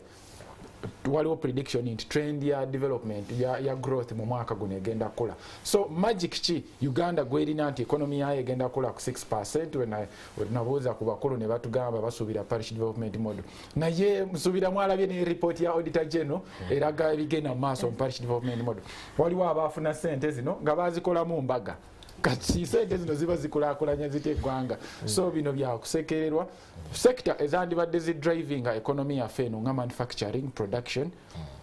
ate sente zikendedde eziri mu kugendamu. Sector ya tourism kuba ngitegeera bulungi ate mu analysis nti ebadde yemu kuzisinga okuleeta. Actually before covid yali esinga nga tetunayingiramu bino ebya export ebya gold forex ana. So ngetuleetera about 1.5 billion dollars nga zino sente eziri mu kuva mu bya tourism. So singa ministry ebadde eyagala okwongeza ku sente, they would look at how can they promote tourism. Bandyongedde bate tourism kuba erina potential y'amaanyi nnyo okudriving eggwanga lyaffe lino. Tulina amawanga nga Egypt, tulina South Africa gafokasinze ku bintu nga tourism ate ne biba nga bidriving economies zaabwe. Naye olaba nti tebalina program yonna egenda ogenda mu maaso mu financial dakomu in terms of infrastructure development mu tourism, product development mu tourism teriiwo. So osuubira otya tourism okula. So ne batuwa nsambu bo okusinziira nti Uganda yabadde ranked by the CNN okubanga one of the most favorable tourist destination in this year. Basuubira tourism okula. Naye no ranking yazze lwaki lwa Munnayuganda ali eya postinga n'atweetinga about tourism eri mu Uganda. Nze nkola omulimu gw'amaanyi ku social media pages zange. I try every day okupromotinga ebyenfuna bya Uganda. Tulina ba Amos Wekesa, tulina abantu bangi abali mu tourism sector eno abali mu kuplayinga role ey'amaanyi okupromotinga tourism eno ekusinga ne government. So kino kitulaga nti government yeetaaga okuinvestinga. Toyinza kusuubira kukama nte nga tolikola ki toli kugiriisa. So tourism nze mu analysis yange it could even raise about 3 trillion from $3 billion from the 1.5 billion that is raising. Naye twetaaga okwongeramu okuteeka sente mu product development, mu infrastructure development, mu kubanga tuli mu kutunda experience. Omulambuzi waanajja nafuna difficulties okutuuka ne mu bwindi impenetrable kubanga enguudo mbi ne bagetinga stuck for hours ne bonoona obudde bungi. So experience gye baba bafuna mbi era tebayinza kutunda Uganda ebwereyo. So twetaaga okuteeka sente mu bintu ebigenda okwongera otukolera sente si kama abana Uganda ate obusente bwabwe obutono bwe bali mu kufuna. So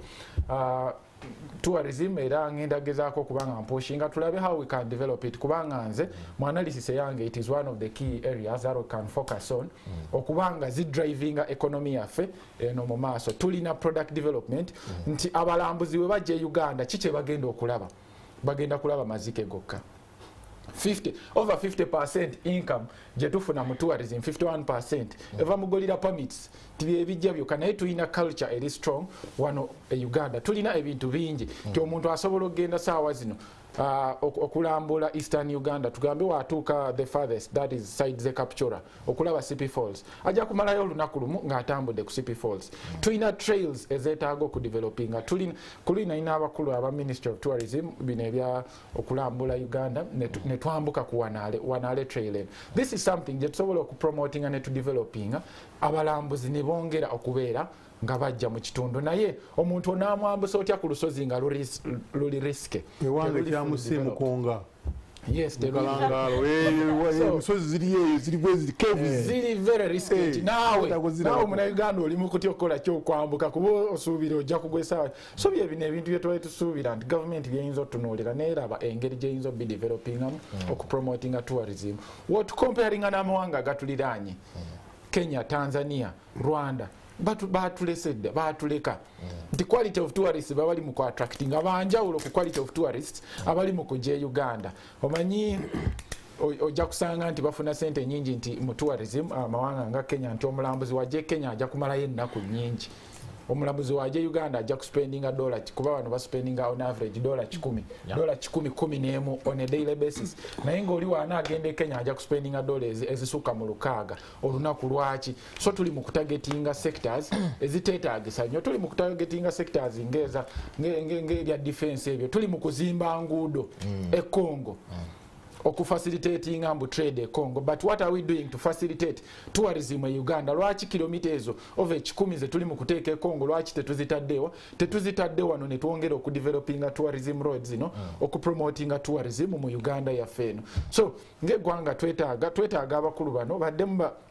batunuulire budget eno baddemu revising which sector to promote and which one, kubanga oyinza okuba oli mu kutagetinga oli mu kuba blanks oli mu kuba awateetaagisa. So eno challenge gyendabye mu budget eno sectors ezimu nga health sente ziri mukendera ate nga tubadde tusuubira nti health centers andibadde zeeyongera bandyongedde okola ki okusetting up more health centers kubanga population yaffe yeeyongera okula, so neddagala lyeyongera okwetaagisibwa buli lunaku olukya naye bweyongera okwetaaga. So perhaps finance waliwo ekizibu ekitali kimu nga bano abakulu ffe tetumanyi kye balowooza naye nga beetaaga okuddamu okurivisinga ne budget zetuyisanga palamenti tebazitunuulira tebazonari otunuulira releases quarterly releases ate bareleasinga mpewuko oba oyinza osanga sekta eno teetaagisa ennyo bagiwadde over 107% release ate sekta eyandibadde essential ennyo bagiwadde 50 or 40%. So kino kireeta obuzibu amaanyi in terms of service delivery. District zaffe ziri mu kubonaabona otunuulira emirimu egigenda maaso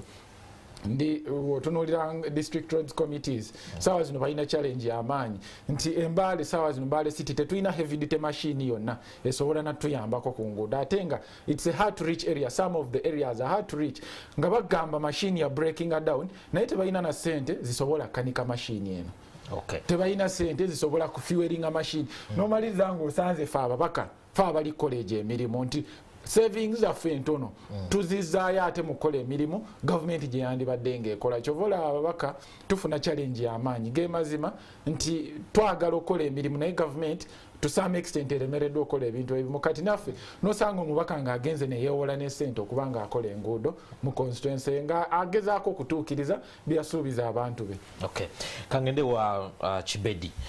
bw'otunuulira okunnyonnyola kw'omubaka Masaba olabira ddala nga tukyalina obuzibu mu kusoosowaza nti kiki kye tuba tuwa priority. Bw'otunuulira ebyokwerinda bwe bibeera nga mu bubage birina triliyoni 4 n'ezigwamu naye ng'ate ebyobulambuzi byakutemeddetemedde engeri gye bisobola okubbulula ebyenfuna bya Uganda nga byafunye obuwumbi 89 olaba mu priority yaffe kiki ekibulamu awo? Honorable Masaba annyonnyodde bulungi n'ayogera nti omanyi budget ebeera estimate tuestimatinze okuŋŋaanya obuwumbi okufuna obuwumbi 49 okay roughly 5 compared to previous obuwumbi 48. Collections zaffe zigenda kubeera zavudde ku 25 ne zigenda ku 28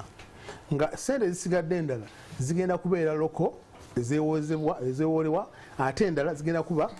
zaki from donor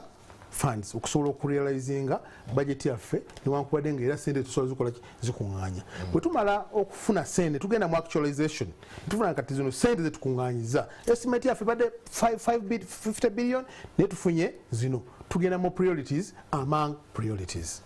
Eggwanga lyonna okutambula obulungi ne tourism muganda wange gyayogera era gyamanyi obulungi era gyayogedde nga nange ndi musanyufu kubanga naliko okufuula parliament nga njagala okulaba nga historical sites zaffe naddala all over the country naddala eziwange Mityana North zitwalibwa Ministry of Tourism abalambuzi okujja okulambula mwanyinaze gyamanyi emukonga eyo wansi eyo ludda walino okusobola okulaba nga kevu eziriyo bajja ne baziraba ate gyebiri ate nga tusobola okufunamu akasente naye mu kutuuka eyo olina okukola enguudo ezikola ki ezikutwalayo. N'olwekyo bw'oyogera ku tourism olina okwogera ku infrastructure, bw'oyogera ku tourism olina okwogera ku defense kubanga tewali ggwanga litalina butebenkevu abatourist gye bagenda okugenda tebasobola kugendayo. Olina kunyweza byakwerinda ebyensi such that those tourists bafuna confidence in that country okusobola okubayambako kukola ki okugenda mu nsi nekirungi tetulina lutalo lwa munda mu ggwanga anti kakati nkikugambye bw'oba opulaningira eggwanga totunula wano you must be far sighted olina okuba nga oli focused. Olwaleero Ukraine teyamanyaako mu myaka nga mmeka nti Russia egenda kugirumba naye olabyo kati Ukraine egamba ate nga nebyokulwanyisa byayina byali bya Russia kati anoonya ebyokulwanyisa mu store byayina byasobola okucountalinga omulabe talina kubanga byayina noli byakola ki byayina so singa yali forecastinga maaso neraba kati no tanka T56 tugyongeremu ebe T70 tuli bwanaaza nti musobola tulina kino tunagenda okugyayo tanka ng'esobola overpowelinga enemy fire power kyekugamba nti bw'obanga opulaningira eggwanga naye opulaningira ewaka oteekeddwa okumanya nti enkya abaana bange bano singa naafunamu ekizibu fallback eriwa eruddawa kyayogera kituufu defense yeetaaga okufuna sente okusobola okuyimiriza eggwanga mu byobuteekevu bwabwo ekyo kiri tekirina buzibu nakyo at the same time n'okwongera okulaba nti enyingiza because eggwanga we don't want to focus ku bintu ebifulumya twagala okuteeka focus ku bintu ebiyingiza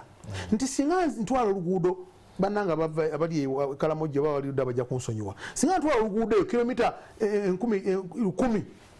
nenotwala lumu naye nga nja kusanga emmotoka ziri 2 eziyitako oba 3 so nga ate mu central region yaffe tulinamu trading centers obuyimusa ne business ez'enjawulo singa nasaasanya kolanse kilomita za tamak nensaasanya mu trading centers zaffe ze tulina town councils na buli kimu kyonna nenseka mu central region business abantu ze banaakola zijja kuba za amaanyi n'ennyingiza ejja kuba ya amaanyi okusinga wali kilomita 10 nga waliyo abantu 5 abakola ki abavaayo singa naasobola okwongera okuyambako interventions PDM miyoga buli kimu kyonna nenkiteeka awali abantu abasinga okubanga bakola nja kufuna output ejja kuba ki ejja kuba nene okusinga we naagenda muki mu maaso kati ono Masaba nga bwakugambye ti business ya tourism kituufu all over the world tuva wano bw'otuuka bw'ogenda kati Canada Toronto ku Niagara Falls waliwo akanyonyi ko tekasirika kabaano katambuza balambuzi buli ssa oluyingira wali ogenda mu falls osasula $20 naye abantu bw'ofuna kati sawa zino kati nga bukedde bw'olaba abantu abafloking ekifo ekyo banyi nnyo kati ogenda okumaliza wiiki natula bwe nti zino sente ziri mmeka nga sente mpitirifu naffe tulina ebifo ebifaanako bwe bityo tulina ebifo awali amagi ge bateekamu ne bafumba ne gajja tulina ebifo omuntu mwayingira n'abeera mutono ng'ate ayingiddemu munene anjawe ngambira nti triliyoni zino zonna ennya ku byokwerinda nga tetulina lutalo munda mu ggwanga kiba kyetuzitadde mu byobulambuzi kati olwaleero bwe tewamanya nti palamenti egenda kulumbibwa tewamanya nti CPS police station zizonna ezibadde zigenda kulumbibwa so ki singa ofuna ebyobutebenkevu nga biri yabayaba ne tourism gyoyogerako ogenda okuleeta sente ezo tejja kuzireeta kubanga ono wajja kuba bomu evuga wali evuga abalambuzi baluzinga confidence in your country they will not come so kinjawulo okutegeeza nti nga bwe tutunuulira ebituyingiriza essente mu ggwanga tugende mu priorities among priorities and one of the priorities among the priorities is defense tewali ggwanga mu nsi eno yonna etayina bitebenkevu esobola kukulaakulana n'amalwaliro ge twogerako n'amasomero ge twogerako n'ebyenfuna twogerako byonna tebijja kubeera kustabilizinga not until nga we are stable so nolwekyo tutunulire nnyo ku business zaffe ebituleetera sente services okusobola okusimba amalwaliro muganda nge gayogedde kugenjagala ennyo ndabe nti Kajo gye bamunteerayo ndabe nti mu Ntembo banteerayo ndabe nti mu Lusanja banteerayo ebyekiryo kubanga kati grade eri buli grade 3 tutaddemu twagala kuteekamu ne scan n'ebirala byonna tubiteekamu okyegedde naye okufunako eddwaliro ekiryokya okwongera okulya ku mutindo omulungi tulina okuba nga tulina sente bwe tuzikola ki bwe tuzijja sente bwe tuzijja tujja kusobola okuba nga tusobola okukola ebintu byonna nolwekyo tulowooza nti ekonomi ya Uganda okutambula obulungi tulina okutuula wansi nenge nooli Masaba tumanyi nti Masaba field ya tourism agimanyi bulungi tukoze ty okuyambamu n'okwongeramu sente ekirala bwe tuba twalocatinze sente mu sectors ez'enjawulo leka sente ezo zigende zikole okyegedde kati nze ndi mu infrastructure twadde mu BFP nga tugamba nti duka roads twongere sente mu road fund kubanga road fund egenda direct ku mu district zaffe mu bantu baffe abawa tugenda kukola enguudo ezo za district, tukole enguudo za sub counties, tukole community roads. Abantu baffe bali okulima ebibalimi byonna bituuka mangu mukati nebona omujjako akasola akatono kajja kuba kagenduse. Omutindo gw'enguudo ezo ez'omu byalo nagwo mugulowoolezako eyo mu palamenti oba guvunaanyizibwa ku district? Kubanga enguudo ezimu we bamala ozirimamu oziyisa mu tractor enkuba olutonya. Kakati sente kifa ku sente ku allocation ezigenze ku luguudo olwo. Ojja kubanga oyagala oluguudo lwe Namutamba. I'm just giving you an example. Namutamba Ring Road. Oluguudo olwo lulina kilomita 2 muki? Mwemu. Okola obulungi kilomita emu ya tamak etwala 1 billion. I mean Maram Road. 1 billion. Okuva emutetema ogende ekiyokya ogende matala wa mate paka Kituuma bwe twali tukola oluguudo olwo twalukozesa 760 million. Kati ate bwe sente zitwala ku district million 10. Naye tuga tetuna kyakukola katukoleko okusobola abantu okukola ki okuyitamu obuki obuyisi nenga waliwo ekyetaagisa ekyamaanyi kyobala nga we proposing nti at least buli budget buli district road fund tugiwenga tugiwa billion ki emu.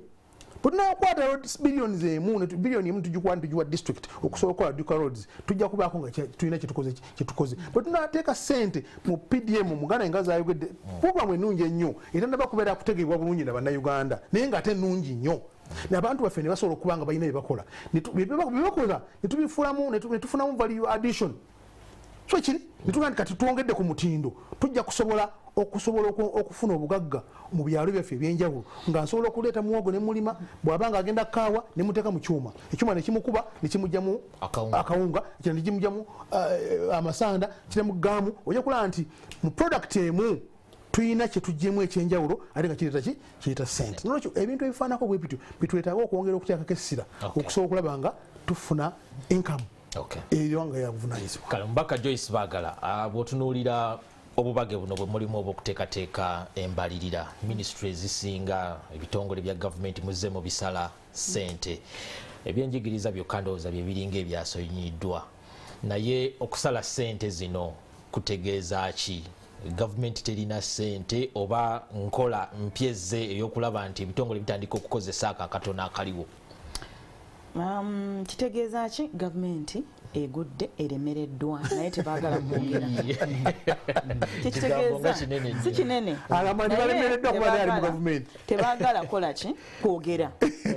Kubanga emabega eyo yonna tuzze tubabuulira bannayuganda fe abali ku ludda luno nti ebyenfuna byandibadde bikwatibwa bwe biti. Kino kye mwandikoze mu kifo kya kino naye nga tebabiwulira. Bw'otunuulira performance eya embalirira ya 2022 2023 erindooza ku 35-36%. 36% is way below even the half. Naye nga jjuka ne release ya third quarter nayo yerindibwa kati. Kitegeeza nti neeno yennyini gye tukola tosobola gisuubira kukola bulungi nga neeno gye tulimu eraninga naye ekoze bubi. Sirabawo kati sirabawo ngeri yonna gye tugenda ku improvinga ng'otegedde nti ku trillions ziri ezoogerwako 5 almost 5 trillions 22 zokka ze zigenda okusigalawo shortfall ebanga ya trillions 3 okusinziira kweno eraninga nti ziri zonna zigenda mu interest za loan statutory obligations eza government kati esigaddewo already entono nnyo n'okusinga zino. Kitegeeza performance yeno bweba mbi gye tugendamu egenda kubeera mbi ddala. Notunuulya priorities kati kangambe nga defense and internal affairs yeetaaga billion ya 50 kugaziya makomera kuwa basibe emmere kola ku byabasibe uniform z'abasibe billion meka 5. Kati weebuuza abasajja bantu bagambye ebbanga ddene mukuta abaana bangi nnyo nga tebalina musango mubakutte kubanga oli awagira Kyagulanyi oli awagira FDC kale oli takkaanya naawe mu byabufuzi omukutto omutadde mu nkomyo kyokkanga asobola okubeera ewuwe n'alima emmere gy'alya nga teweetaaga muwa mmere. Emisango gy'omenye nga sigiwulirangako mu kkooti nga bagivunaana omuntu byebyo zeze ensonga tewali nsonga lwaki babaleeta mu kkooti kubanga omuntu bw'aba alina omusango omuleeta mu ki mu kooti naye bw'oba tomuleese tukikkiriza nti omututteyo kubanga takuwagira ate era abasinga bakwatibwa mu biseera ebyo ebyobululu mujjukira bulungi abantu abakwatibwa omuwendo gw'abasibe gweyongera ate nga tegwandyeyongedde ne waleetawo obwetaavu obw'okugaziya amakomera ate ng'obwetaavu tebwandibaddewo ne wabeerawo obwetaavu obw'okugula yunifoomu z'abasibe so nga singa abaddewo abe bandiguze t-shirt zaabwe ne bambala oba obwetaavu bwe bagulira emmere gye basobola okwerimira nga bali waka n'ogamba nti bano beetaaga biliyoni ziri 8 nya poliisi nya amagye kugula mbwa tuli mu byakwerinda kugula mbwa kakati buli mbwa ng'ebaliriddwa miliyoni ameka 40 kati kyetaagisa criminality nga gwogireeseewo ate nga gy'oyagala okulwanyisa so nga singa obadde otadde ekitiibwa mu ddembe ly'obuntu abantu ne beeyagalira mu ggwanga lyabwe awatali kutya kitegeeza teweetaaga n'obwo buwumbi 8 okugabanyako obukadde 8 ku buli mbwa kubanga batugamba embwa ze beetaaga ezibalirwa mu ssente ezo poliisi buwumbi 4 n'emagye buwumbi 4 nga bonna bagenda kugulambwa nga buli mbwa emu yeetagisa miliyoni 40 kyokka ate nga police stations oziggadde ekirungi gyenva ne honorable Kibedi gyava waliyo police stations bakola ki zebaggalawo kakati ate muzze mu kyambwa ogenda n'otunuuliramu zino miliyoni 4 zogenda okuspendinga ku mbwa emu abapoliisi bameka abandi badde basasulwamu mu miliyoni 4 abamagye bameka abandi badde basasulwamu mu miliyoni 4 zogenda okufunamu embwa mu ebyokwerinda kuki ebyokwerinda nti abantu baavu nnyo gwe mwennyini oyogedde omanyi woowulirira embeera gwe mwennyini gy'omanyi gy'ogiwulirira Kibedi bw'abadde ayogera ewala noona ayogedde embaale naki naawe n'oyogera ekiryokya buli omu waali embeera waagiwulirira nti nze wendi nange weŋŋambira nti bannange embeera mbi kubanga ekyo ky'obeera omanyi so nga singa tubadde priorities zaffe zirimu ebyo ebintu ebisobola okugasa abantu bandibadde bakifiiringa Munnayuganda ye akifiiringa atya akifiiringa ng'alabye enguudo nga nkole bulungi Kibedi we twogerera ye chairperson wa roads committee emityana mu kkooti eyasooka mu first quarter baatuwa miliyoni ameka 3 kati onoofiiri omuntu Munnayuganda wa bulijjo anaafiiringa atya embalirira anaafiiringa atya enteekateeka ya gavumenti nga obukadde 3 mu kkoota bwe buweereddwayo Kibedi wadde wa NRM siyinza mugamba nti Kibedi kino batuwadde ameka akola atya era bwe tugira nga tutula nga tugamba nti watulindeko ndoza tulindeko tufune endala era kati kuno zeyongeddeko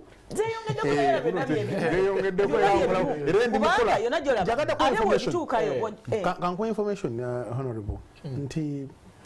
this time around tusinzeeko kubanga ngeri gyendi mu infrastructure committee twayongera sente okulanga road fund yeyongera okufuna akasente this time round tukoze enguudo kati tuli mu kukola oluguudo lwa 3 mu constituency yaffe essaawa zino twamaze kalalo kalangaalo katulikola nakuwaaya kabula muliro tugenda kukola matte kakinga tuli mukola tuzikola owulidde enguudo zonna zayogedde owulidde ziri luddawa naye nga district number otegedde nga district number in fact era tufuna obuzibu mwekyo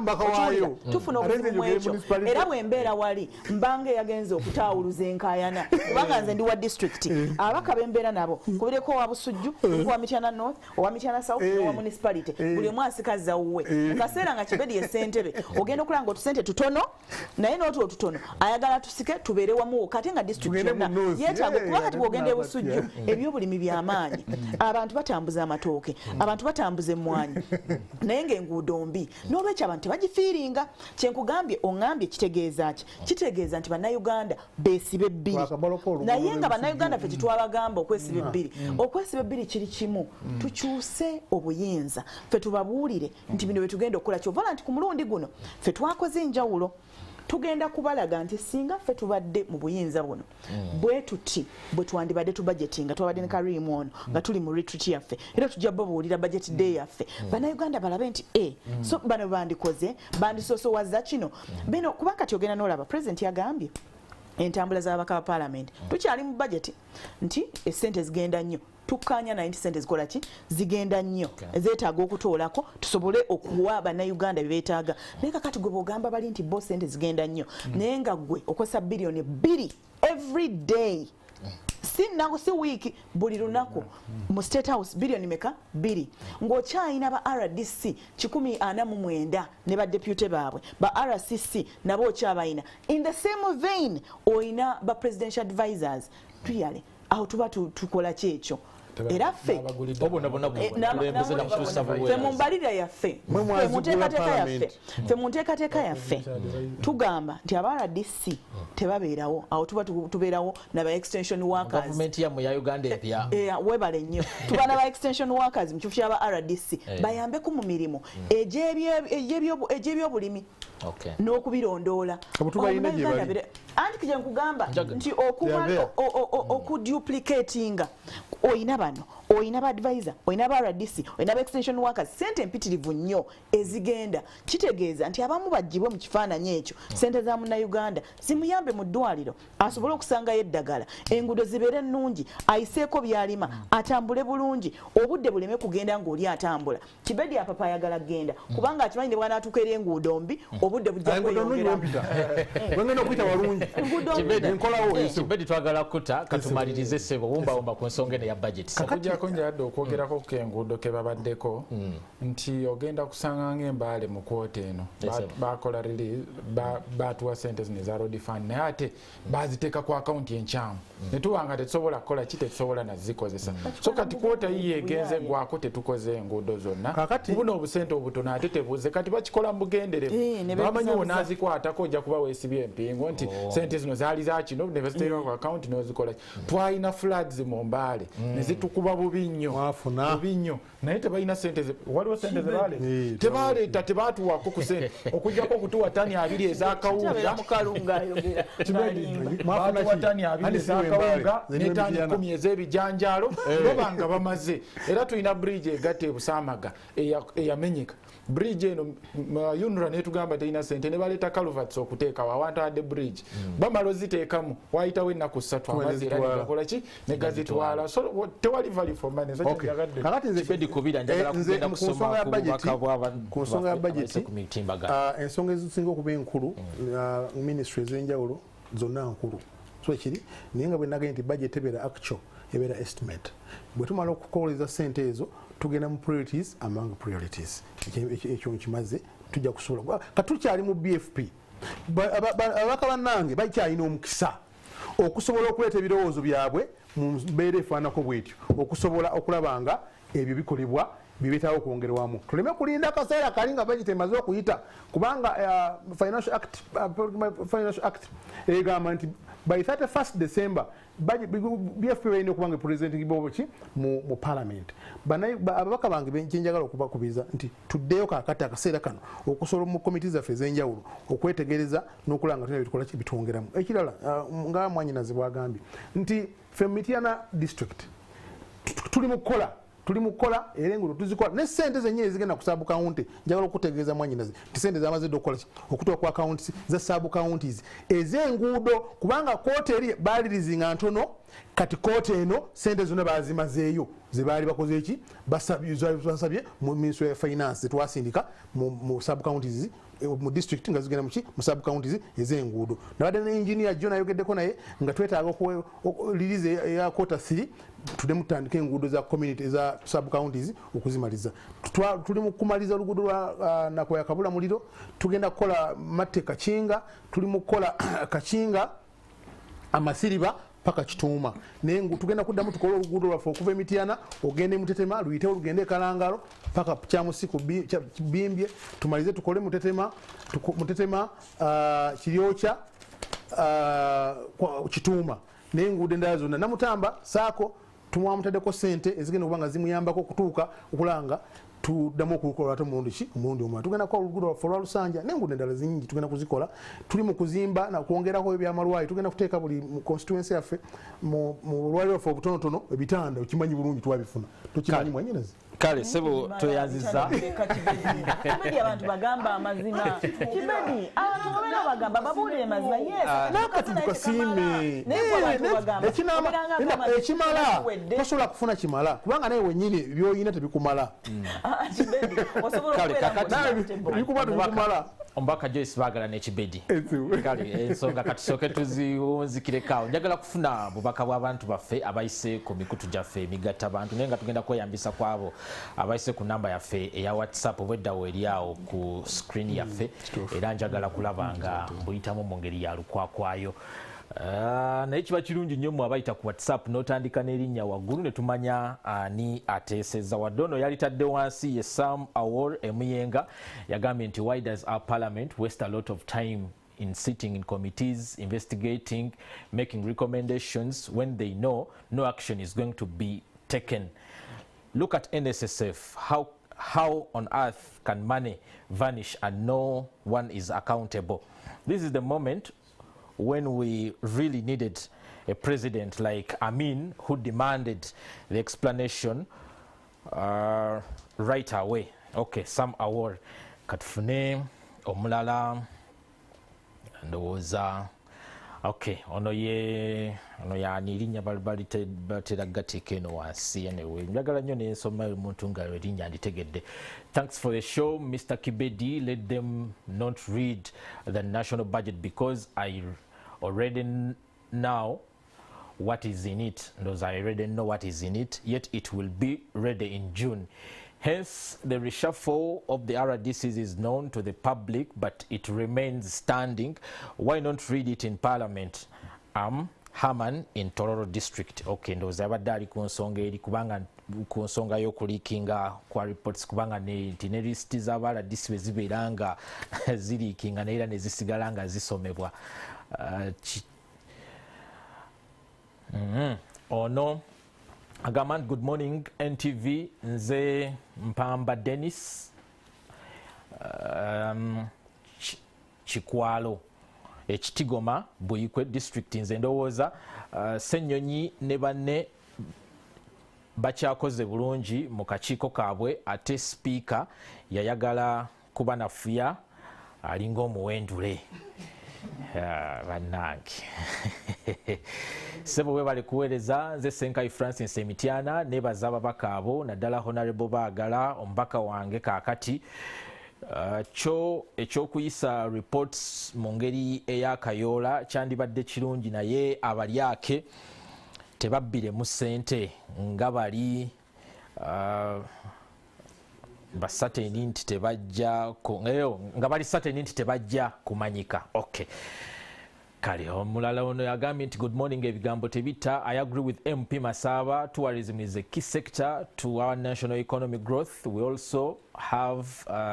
other key sectors like agriculture, health and education, which the government must prioritize with an aim of boosting our tax base than exploiting Ugandans who earn less than 5 million a year. Egesa from Bweyogerere. Okay. Nze Ivan Miro webali kutuweereza Mr. Walukatamba ababaka abo ku nsonga za kkosase fe abantu ba bulijjo twalaba dda ekifaananyi ekiri mu kitongole ky'ennyonyi. Kati ku nsonga ya budget y'eggwanga nzijukira minisita w'ebyensimbi kasita yavaayo n'agamba nti eggwanga lyewoola ssente naye ziri mu ggwanika zitudde ate eggwanga lisasula amagoba. Awo namanya nti eggwanga liri mu mikono gy'abakenuzi ffe wano Entebbe tutumbudde. Good morning ebigambo tebitta. I'm Didde Ivan from Kawala. With what is happening in Parliament today, it's really worrying. Instead of addressing the issues of bad economy in the country, high poverty rate in Uganda, poor road transport, high level of corruption in all institutions, but they are busy fighting each other. The speaker fights everyone instead of solving the issues that really pains the Ugandans. We commons are dying. We commons are dying down here. Those are we commoners. Okay. Mpalanyi Dan Chadondo. Sente mpitirivu eziteekebwa mu byokwerinda nga betegekera obulumbaganyi bwe batatulumba oba bwe tutafuna bulumbaganyi sente ziteekebwawa 4 trillion ng'ensi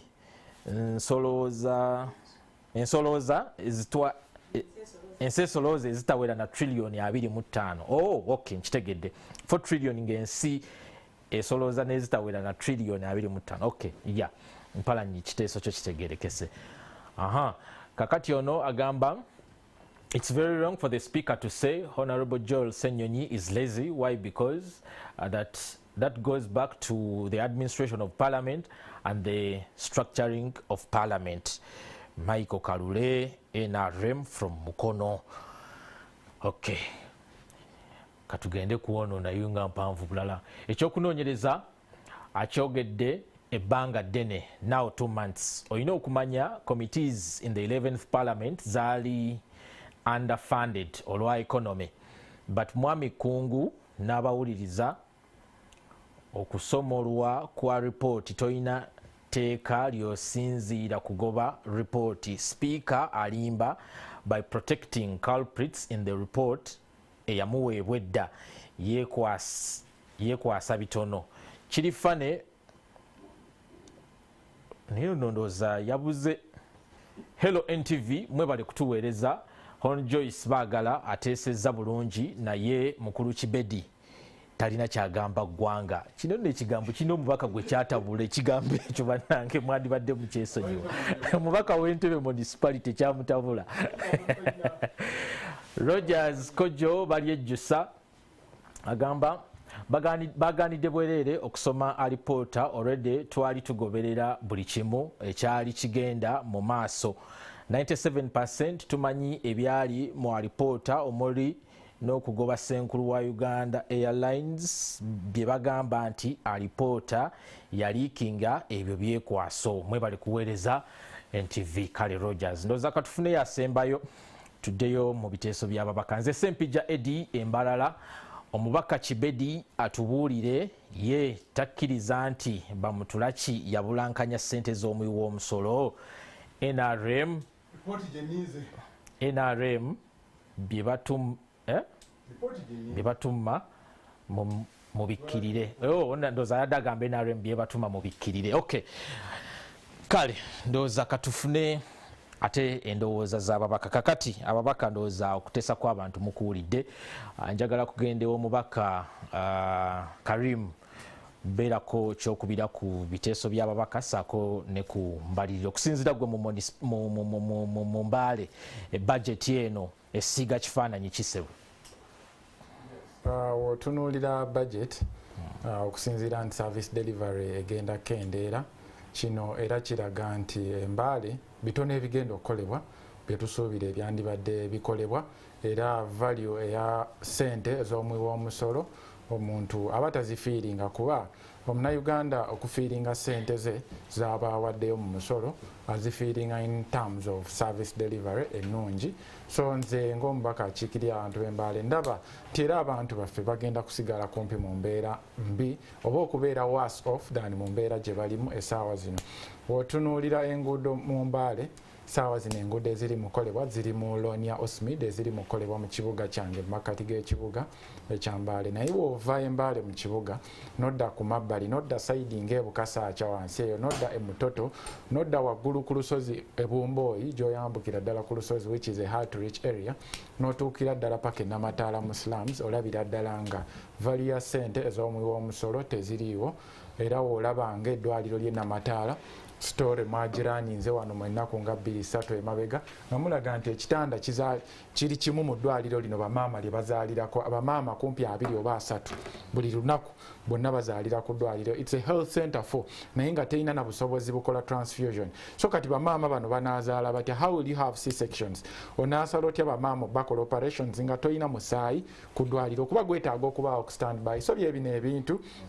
omuntu ow'embaale byajja okulabirako nti omusolo gwe guli mu kumuyamba nti omuntu aba yeetaaza okuddusibwa mu ddwaliro anaafuna ambulance ya gavumenti enaasobozesa okumuyamba. Tutunuulire amasomero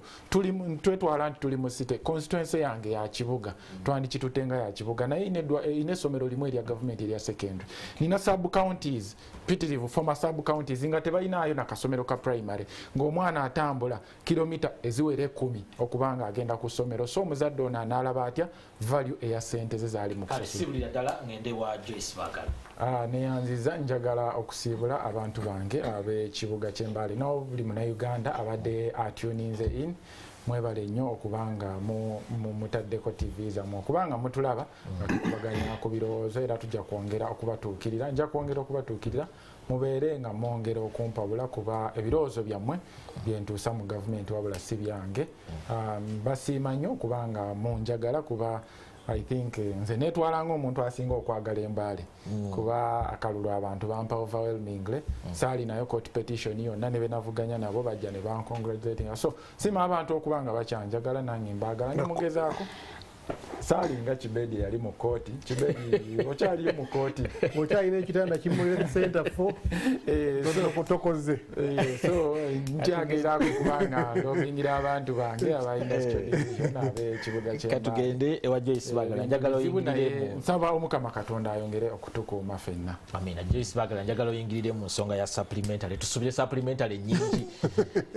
Webale annual first of all twagala kwebaza NTV olw'omukisa guno naawe ate n'okusaasira Ali olw'obulwadde atusuubira ajja kuba bulungi. Njaga kwebaza abantu bonna abataddeko NTV ebigambo tebitta. Njaga kwebaza bannanga abagoberedde ku mutimbagano ndabye nakugambye nti abantu bagoberera ate n'okujjukiza abantu nti enteekateeka ya gavumenti eno ekwewuunyisa. Olaba nti abantu bakozesa emitimbagano nga Facebook naye baagigala kyokka nga yandibadde evaamu ki ssente bagenda kunyigiriza abantu abalala kyokka nga Facebook yokka abantu bagikozesa okukola business bafune ssente naye tebakirowoozaako. Abantu bange ab'emityana baŋŋambye edda nti overtaxation ebali bubi era ngenda kusinkana ba divisional mayors mu wiiki eno etandika okulaba ensonga eyo kubanga wadde abantu baagala okusasula omusolo naye tebalina kunyigirizibwa. Ate bw'onyigiriza abantu mu nsasula y'omusolo guyinza n'okufa kubanga oli ayinza obivaako ebyokukola babeera bangi n'okukola ne kumulema. Supplementaries ekyo kyo tekyewuunyisa. Ekintu kyensinga okugamba kyekya gavumenti eno okuba nti eremeddwa ebintu bino supplementary era zo zirinde kubanga era babeera bakimanyi bagenda n'okukola enteekateeka estimation ze boogerako nga ne supplementary bamaze dda okuestimatinga yenkola gye bakoleramu. So nze sijja kwewuunya bwe banaabeera balese supplementary naye kyendowooza nti tulina okukyusa nga bannayuganda tutegeera nti tewali ssuubi eno gye balowooza nti essuubi gyeriri era minisita Musaasizi yayogedde n'agamba nti bannaye mukekkereze kakati omuntu alina okuteekateeka wakugambira nti gavumenti terina ssente yabyogedde gavumenti terina ssente ne fiizi zituuse kakati oba okyali ku fiizi ng'ate oggalawo edduuka anti bajja okusaba omusolo toyina anti bajja okusaba layisinsi toyina anti pamiti tolina kakati byonna era nga Masaba bw'agambye omanyi kibi nnyo abantu okubalaga nti bambi essuubi weeriri teririiwo. Tulina kweyambayamba nga ffekka. Pulezidenti wange Kyagulanyi nga bw'agamba kwebeereramu tulina kwebeereramu bwebeerezi ago ge mazima amatuufu kubanga ne Kibedi ono omulaba bw'abeera ayogera naye bw'aba tali eno ku mpewo naye akkiriza naga naye ebintu byo si birungi bali ba Kibedi babiri onaleke kumpaayira ofuuse ejjembe okwogera ku muntu. Kibedi ebigambo bye bisembayo kakati ebigambo byange bisembayo enguudo zo wazimenyeza ogenda tuleme kunenya naye twenyigire mu nteekateeka n'okuyamba ensi yaffe kugipulaningira kubanga ffenna abali wano tuli ffe tugaba sente kuva mu parliament era sente BFP bwejja nga gavumenti egireese egireeta mu babaka ba parliament okwongereza ku ebyo Masaba mbyadde nkusaba kati nga bwe tuli butukyali mu budget ekitanda ekimu ekiri mu health center fo genda oyongereko kubanga ewange mu Mityana North constituency buli bulwayo obuliyo mbowo 3 ebitanda bimeka 3 ne Joyce Bagala yakamala okufuna ebitanda ebigenda mitiwa ebigenda Mityana biba biwayo dda anti nate Katonda alina kimu ombake bye byalina okukola kulobinga kanzikiza wabadde oyogera tuyogera tugenda mu mirimu egitali nedda ssebo bwana Anwar kinjagala okutegeeza omubaka nedda namulese ng'ayogera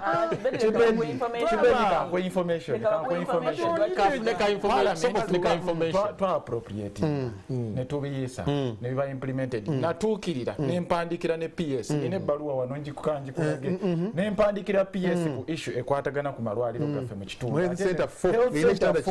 n'ekitanda kimu kyebagaazaako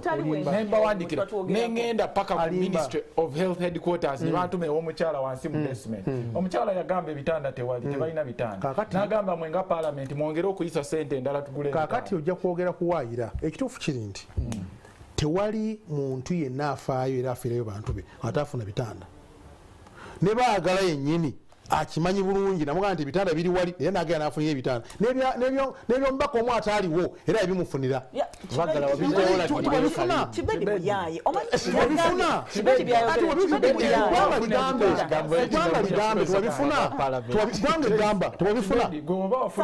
saafuna byamubaka mulala yenna saabifuna ate gwe wabitwala kubanga antogere wano mbagamba bulijjo nti gavumenti erina obutali bwenkanya kibali wa NRA bamuwa ebitanda bingi okusinga ababaka abalala abatali ba NRA ekyo kyoyogera si kituufu kibali bw'aba yasazeewo kujja kwogera bulimba wano kanjogere amazima ga bwe gali nzikiriza kati bano bali ekigenda okuleeta ebizibu mu Uganda mu byobufuzi obutali kwogera mazima obutali bwa gavumenti yammwe kijja